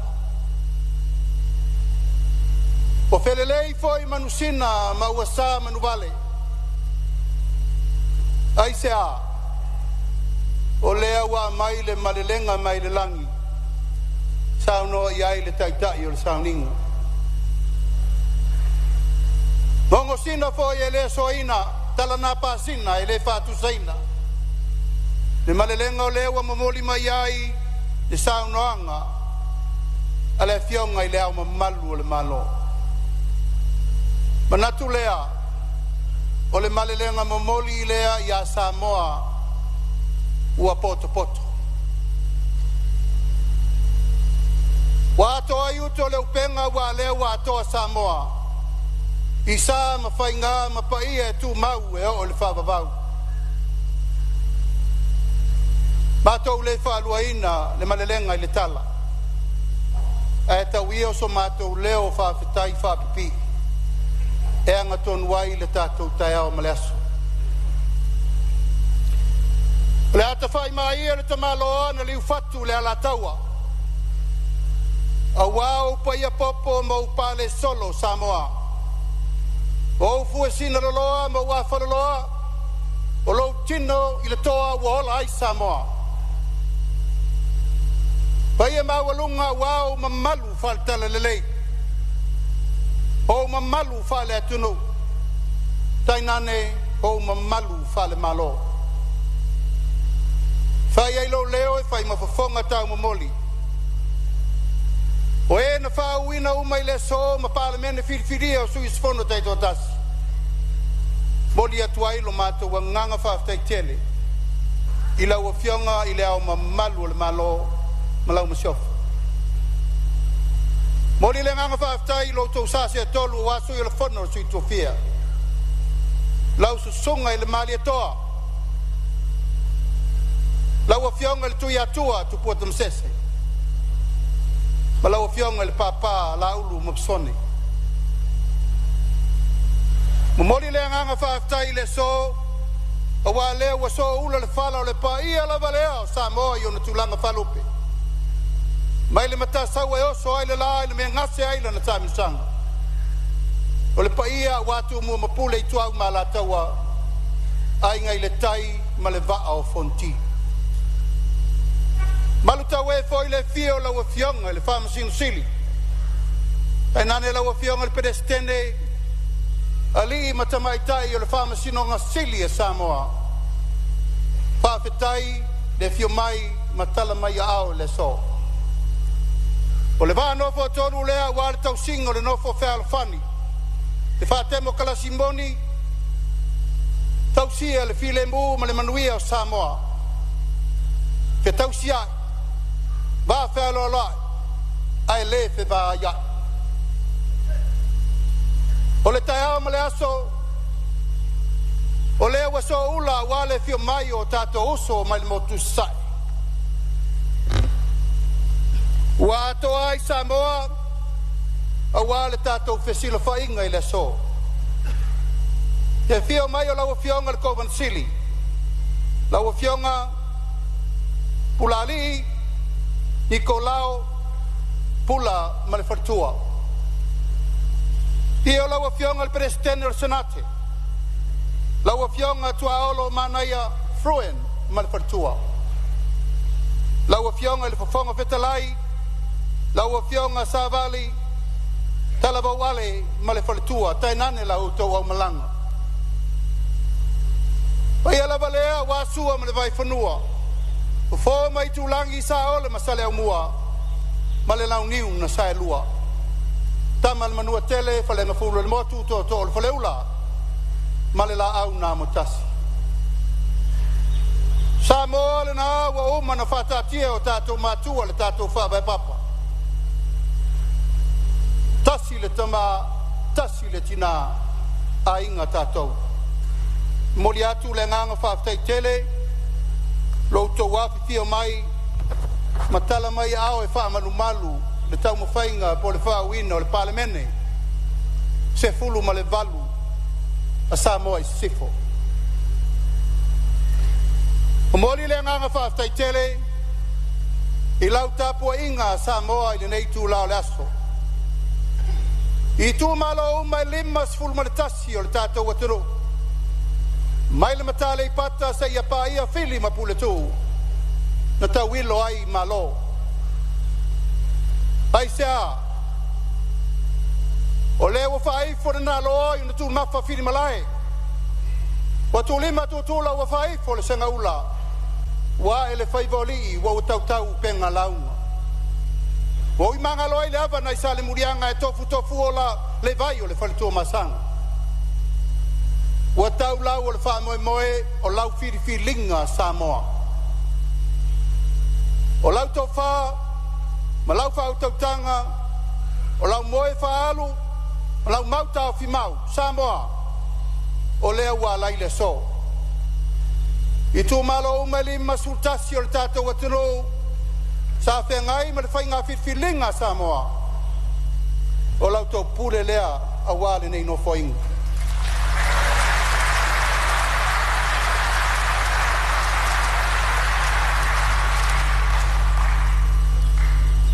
Ele mawhai o na whangaloa fia i si o na wao. A wafa pei o na nau o le aila i vai tafi. E lele la toloa e mau le vai. Le paia o Samoa i tafa e fia o le lalolangi. O e vea lava sa au tau whawhale le maluai. Mo ai tau tau malele. Mo tau tua apa ma tau tua mamao. O leo toi nā tia ifo lo tau fatu mo le tunu o le whainga whiwhiringa nei.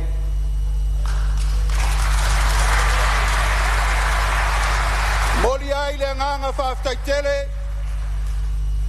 so se Samoa na malanga mai a tunu mamao, e tau tua le tunu. So se Samoa o lo tau walala i a tunu mamao, ma wha au wau mai lo tau tua mata palapala mo Samoa.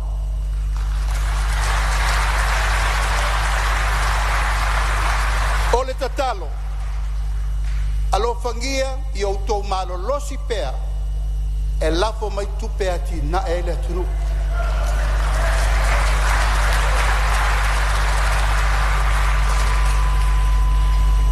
Paleoina le nganga whaafitai, e le whangaloa fia i si o na bao le tautua o tātou matua. Utia ua sola ma so walu,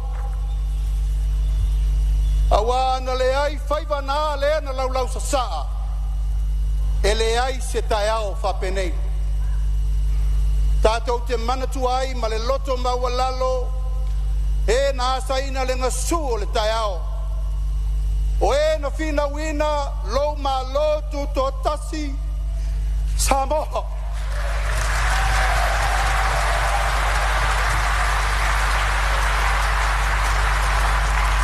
Tātou te manatua ma le loto ma walalo. Le lātou whainga tau langa. Ma le lātou saili Malo. Tātou au li ai le ono sifuru ma le tolu tau sanga o le tātou tu dotasi.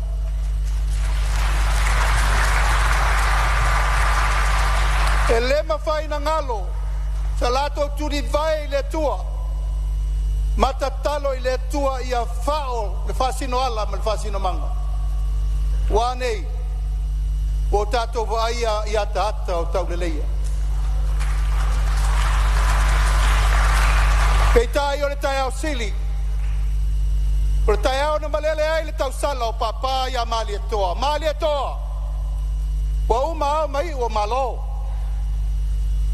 Ai sau e whaatalitali i langi i sea o lo Malo.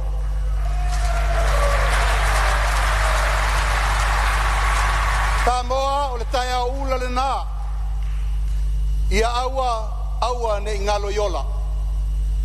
Le tai au nai matangi u whengai maleata. Le tai au nai whaleu mautuangiangi. Le tai au nai malae ola mana whanga. Male mautai au fia o lo puna funa whanau pe le taimi nei. A wā le ngā luenga le tua. O moli atua ile nganga whaafitai tele, tai umau e kalesia kerisiano i Samoa. O sunga i whaafenga inga, taulangi umau a tātou whaatasi nei asu. Mātou te talitonu i lautou te tuli le tua. Ia awane ia wesea le whaavae o Samoa. Ia whaavae i le atua Samoa.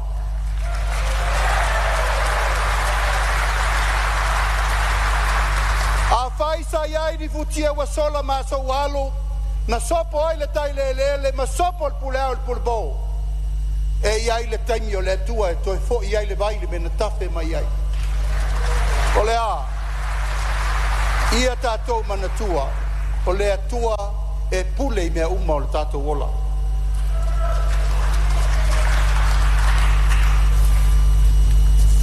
O mori le nganga whaafitai, tai uma o Samoa, o e no lua iao le malo le fionga ia mali e toa tanu mawhili de lua. Le fionga ia tupua tamasese, o whai lo langi lo la soifua, a o le tau langa na osi, Samoa e le mawhai upu matala o na taia, ai whaafetai le tua, i le latau tua mata palapala ma le alofa moni le atunu. E le mawhai na whaangalo a fia e whaalolo ma walunga sa whenga iai e sa taita ia le malo.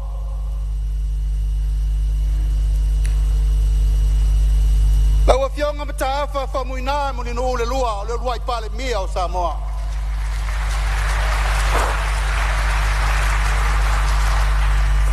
Lau a fionga tupua tamasese le lofi le wha.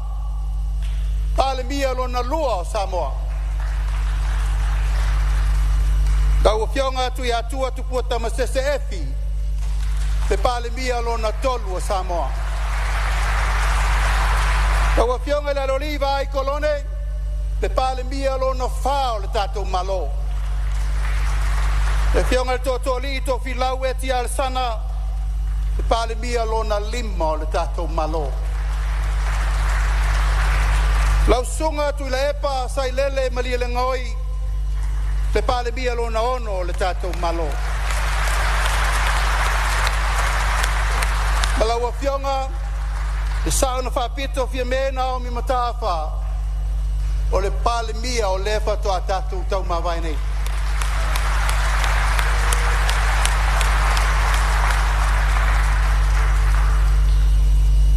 Ese a le taimi o le tangata.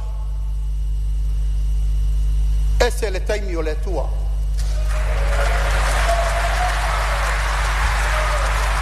Samoa e le to e tau wha matalatu lewa mai li whiau wha le nganga.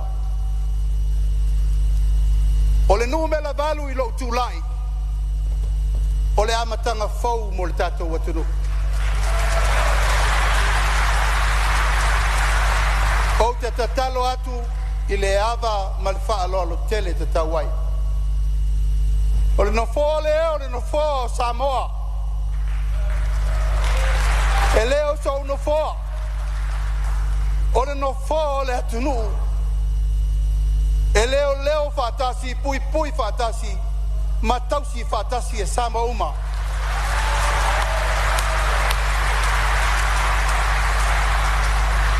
O ania tātou whee se inga i upu matala o le lumanai, o te tatalo atu malo wanganga whaaloalo.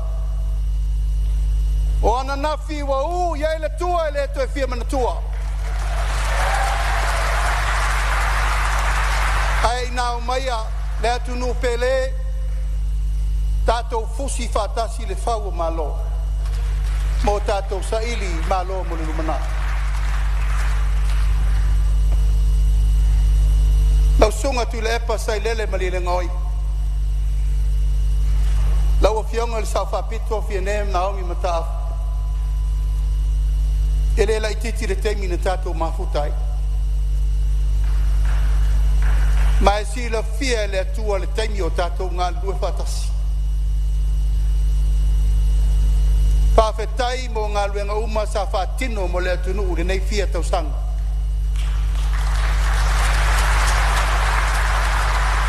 Whawhetai urua whaibalo filima, e le tau wiso, e le tau talangia pe tau whai loa wai loa e Samoa.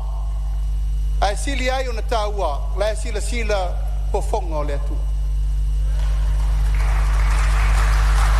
O lau tatalo, pawhile mu lea tunu. A whai, tātou te maua le whea whani, o while mūre tapu inga Samoa. O apo whaatasi le ngā lulue whaatasi e Samoa, mō le lumana. Aisea, tātou whaia se whaavai whau. Tātou wa ngai masava vale e u 5 whaatasi, o lau malau 2 whaatasi ia manuia Samoa.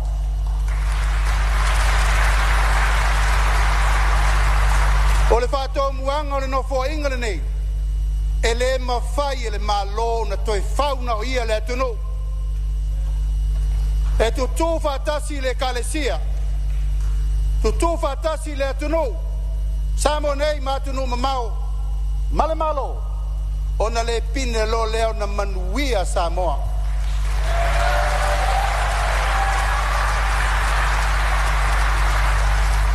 O le Malo tangata, I tangata, mo tangata.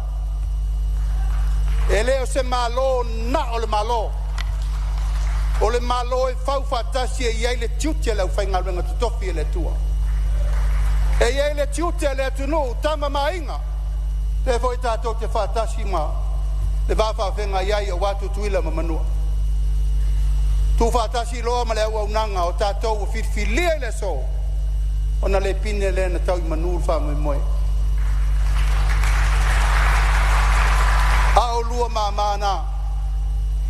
Lo whangia le tua o lua whaivalo filima e whaua waila lua o nanga whafofale.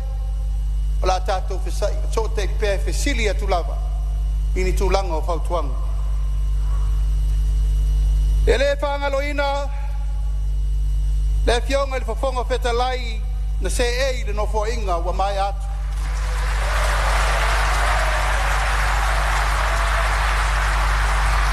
Lau susonga papali tele li o te eo maspa.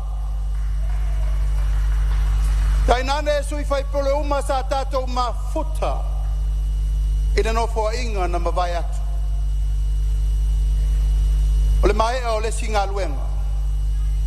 O le amatanga fo ina o le singa luenga fau mo le dumana. Tanga ia e la io aiol tai. A auto fai valo mirima. Lau sunga al pari tele. Sila fia le tua la ngā luenga sa whatino a wālu tātou pārmeni.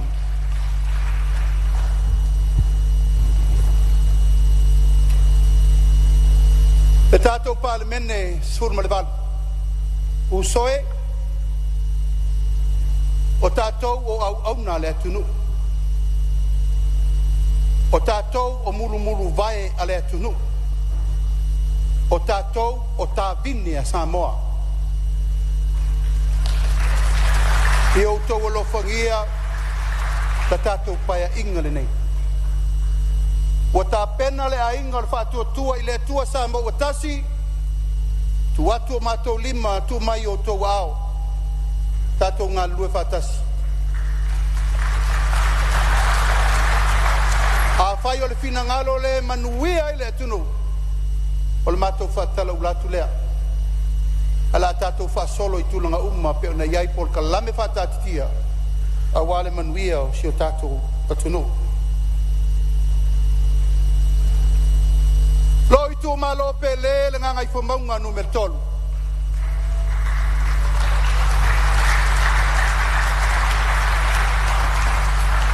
Pa ia la valea wa inga sa tupua ma inga sa mali toa. Ma le mamalu le whal tolu. Pa ia te oe sa I tupua, sa le li whanno, msa le tolo. Tainane le pa ia o le aingo ma vaenga.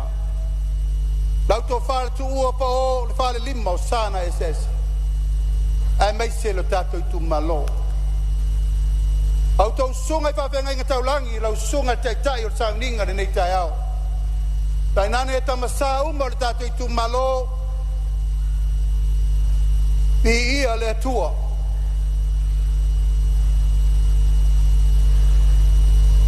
O ai tātou a manatu mai ai Samoa.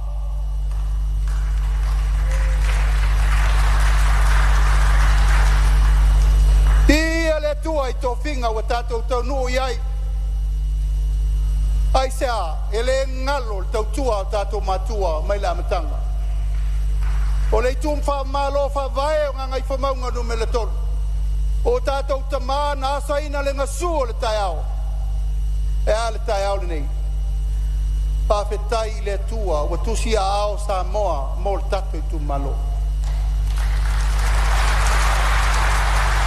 Ai mo moli le anganga whawhetai tele ona o la o tau whaalalo. Na o tau tofia ia ue vea masui o le tātou I tu malo lua se fulu tau sanga taluai. Le la uli a le mali atoa.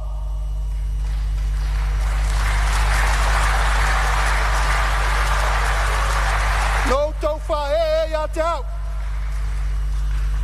Pamanuia iai le mali atoa. Tanu wa fili le lua. Pamanuia vo iai le mali atoa mo li le alala mai.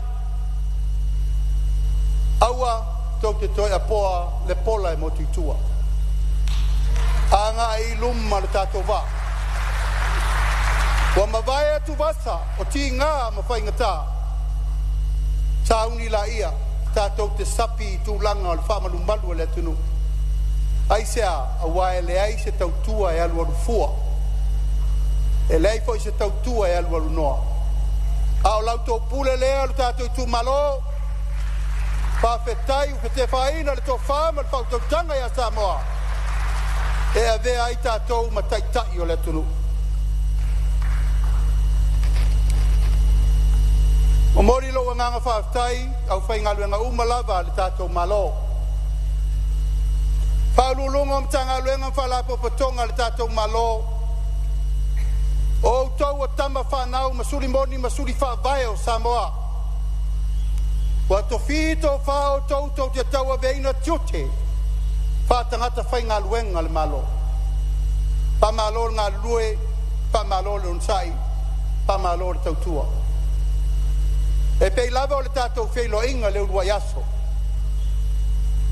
E leo se whainga malo le whatuatua I le tua Samoa tasi. O le whainga malo a Samoa atoa. Tautua nā, loutou walawina. E sao I mau, ma tātou sao, I whangalele. Pea whai tātou te tutu whatasi ma wha au au fo I le ngā luenga tautua. I mea lo wa whina ngalo ai lo mātou tō whinga le nei vai tau. O nao I mātou o ni me whainga luenga ma ni tangata tau si mea I tu tono le lima tau sa. A maea foi, ona toe whiri foi leo Samoa. O la le si tali e mai mo le rumana. A outou ma foi nā. Ma tanga luenga uma le malo alo e ia. Fai voltai o wale tātou ngā luenga e lela I titi. O le ngā luenga te le te tau na wha au. O lo tāpua I le tunu. O li le nganga whawhetai. Malo uma mai whafo diplomatic course. O lo alo lofa mai le tātou atunu. Talo whamanuia le tua mo uto uma. Ma pāpā ave lo peso tanga. Wha uwhai o malo. E manuia ai Samoa nei mātai au.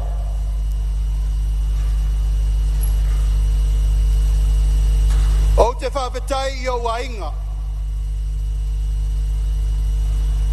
Si o te mā, si o tina. E whionga ia honourable. Polata I wa fosi Schmidt. Alo tina ia puliti wa toa fui mono ipu ne wa te anai.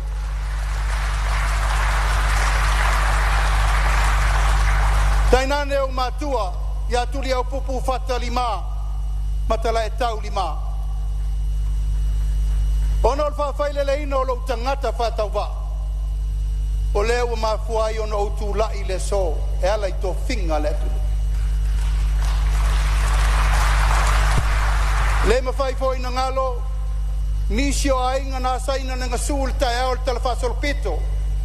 Tonu au pawhai o Malo, le fionga ia tuu lo le sio, le fionga ia pesata seko simiti, le fionga ia tia pili filisi, le fionga ia lavea tuu na salio, ia manisio le ainga na mafua ai o na tai le ala.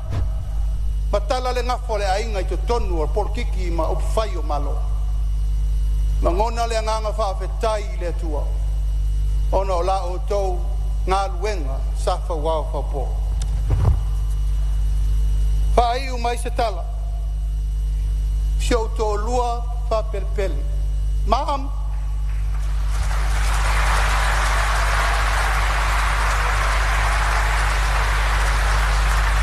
Wa ela iloa ma se tafa nau talu le tatou finga man Malo. Pa Malo le on sai. Pa Malo le tatalo. Pa Malo le fa Malo si. Pa Malo le tautua fa maoni a wale tau veino tatiuti. E le oto e lilo le lo le lalo lagi mo na upu. Fa fetai Zau whātua tua moni le tua. O lo toa I au pe au le tā sabalinga. Siau whanau pele, my children, vi ia le tua. A talo I le tua e whaau me uma na whasino ia te otou. O wao le ala fua laba lea tātou te sava bali ai e whaau le tautua ina o le tātou atunu. Ia, na ia o grandchildren e tōtoro. Fitu masina o te reiva ai taru no mai lalangi mne. Ona o le pisi li tau mwhainga o le mauwha masinonga o whaine. Ia, ma le whainga pālota o le whatua o mati. O le whatua o mai whanua e whailo ai mai le ta mao le ainga. Au a fitu masina e le iwa ai se ta mao le ainga. Hui o lea, vi ia le tua o tato whailo ai.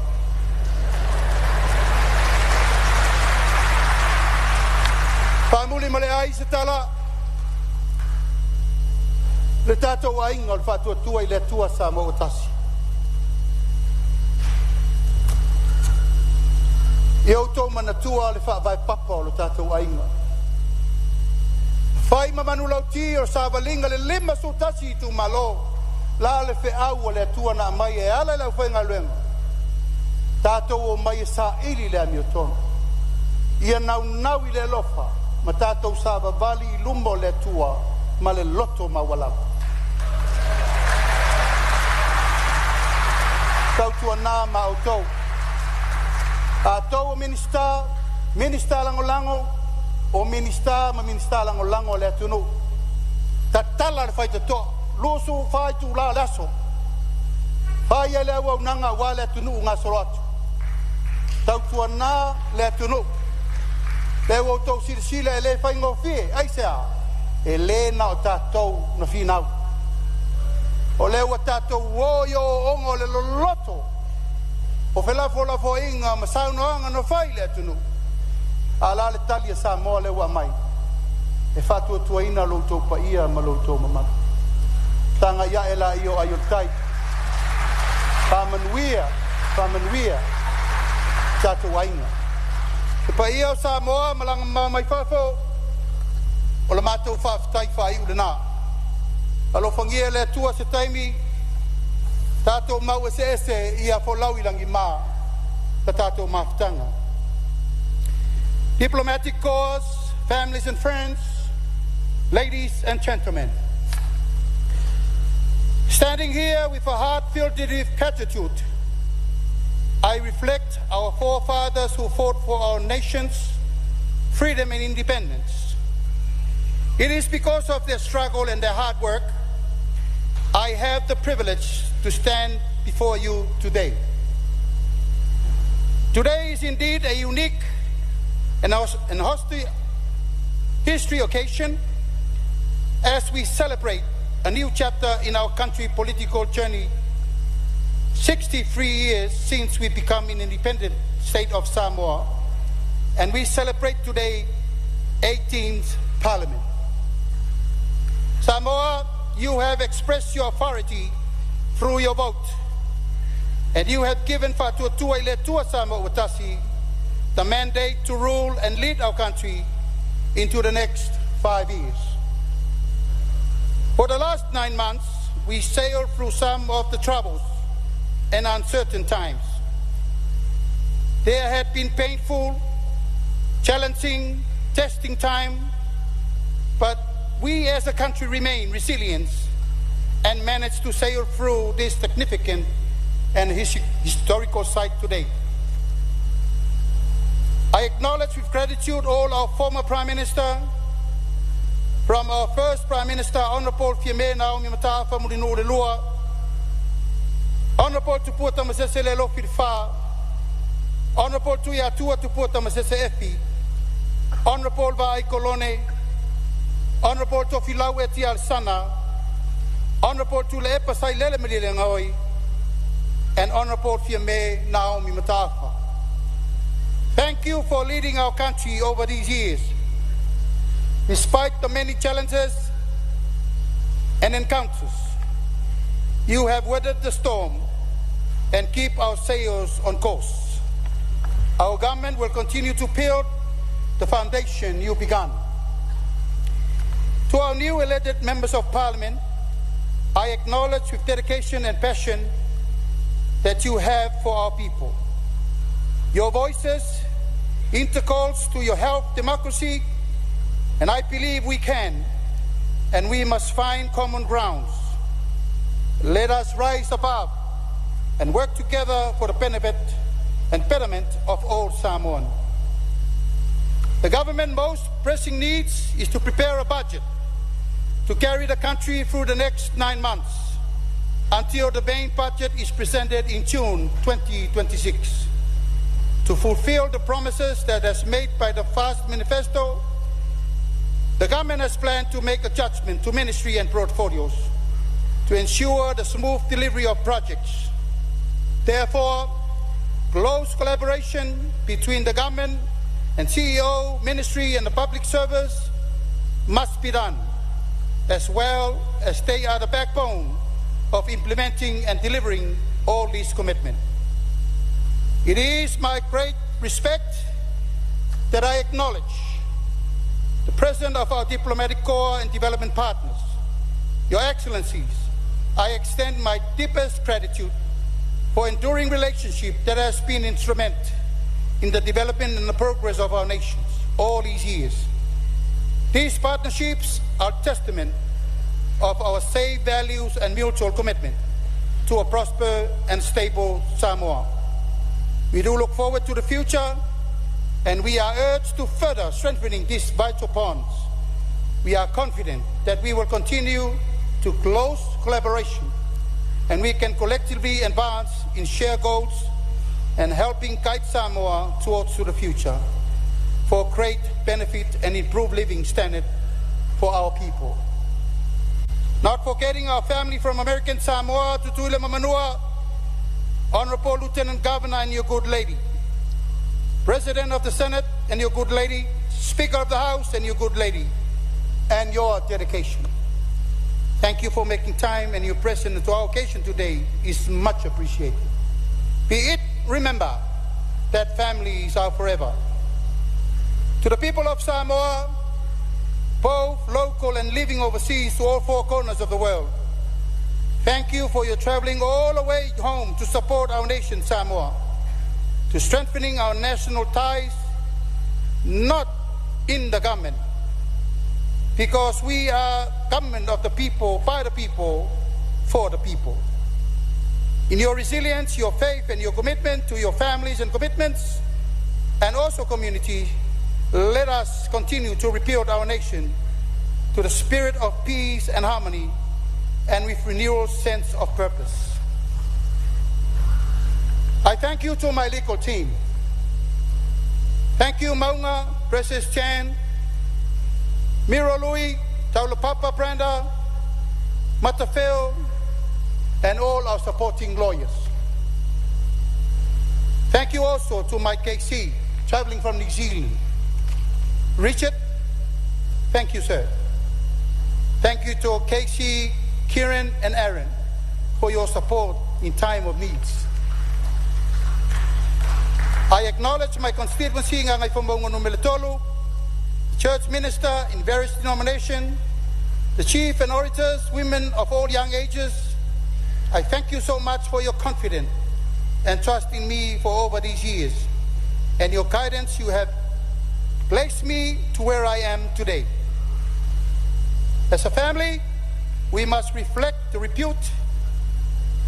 tribute to our journey from my forefather who came before me in Samoan parliament and political life. I acknowledge my grandfather Tu'ulolesio, great uncle Peseta Seko Schmidt, uncle Tiapili Felici, Lavea Leo, and to my parents, Honorable Paeaiga Fosi, and my mom, Puimono Puritiwatoa, and my Paeaiga. Not forgetting my parents, Turia Popu Fata Palarima and Talaitau Lima, who groomed me from the early age on a political upbringing. I know you would be very proud to know that I am the third generation in the family and has been appointed today as a Prime Minister of Samoa. To continue the service to the country, their love so much and commitment to serve for so many years in the public lives, I know your spirit are here with us today. To my beloved wife, to Pea and children, my wife, you are a pillar of strength, the one behind me, the one who takes all the pain, the prayer warrior, the advisor, the love of my life. I thank you all for what you have done. To my children, thank you for your patience and support through this journey. Please take this example and strive to do better than me. Samoa, the journey ahead is long, but I am confident that together we can overcome any obstacles. Let us pray for the blessing upon our nation from the God of Israel, the God of Abraham, the God of Isaac, the God of Jacob, the God of Samoa. Let us work together hand in hand to build a stronger Samoa in united peace and harmony. Soifua mai manuia.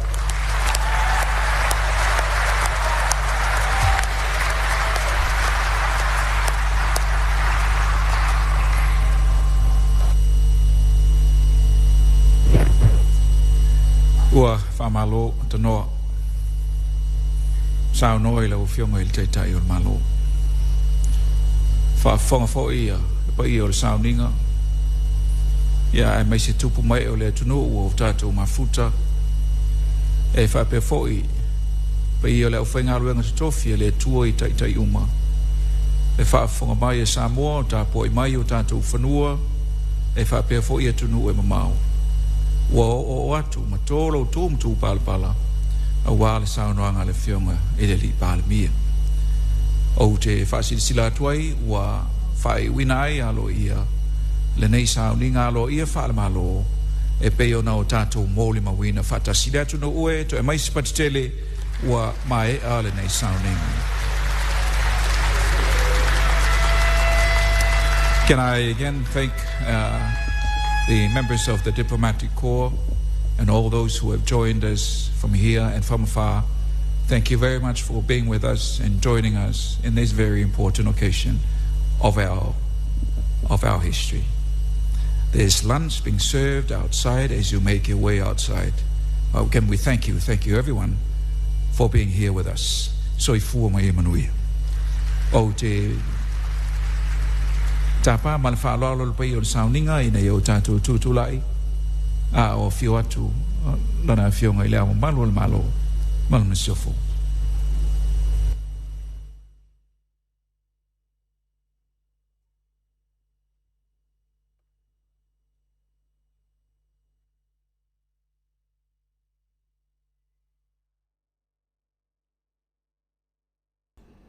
Ia, ua whaafonga mai mō lea tunu i le tātou whaamoi moi pene i le so.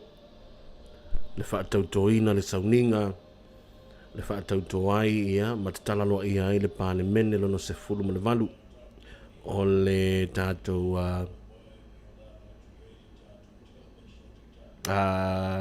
whamoimoi le so, ia, pe ona whaafonga i fo i le atunu o ia i le whitifilia lea, ia, o le fionga le paramia, le fionga le audu le mani e toa, po lata i vau fosi, ia e mai se foi, ia le sui pā le mia, ia ma minista o le ka peneta ma minista lango lango, ia e whaapea foi o le whaatautoina o sui ma malu o le pā le mene, ia wale a matalia foi o ngā luenga, ia wha ngā solo pe ona iai, mo le manuia o le tātou atunu ua mai se, o le tātou malo.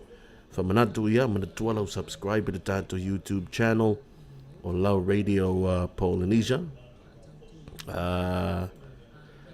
LTD Samoa, ia wānisi fo i ona ia tātou por kalame, ia o se taimi o iluma, ia meise le whaangaso te soai lava, ia ona ia tātou whaasalonga tu sa o ilunga, o le tātou Radio Polynesia YouTube channel.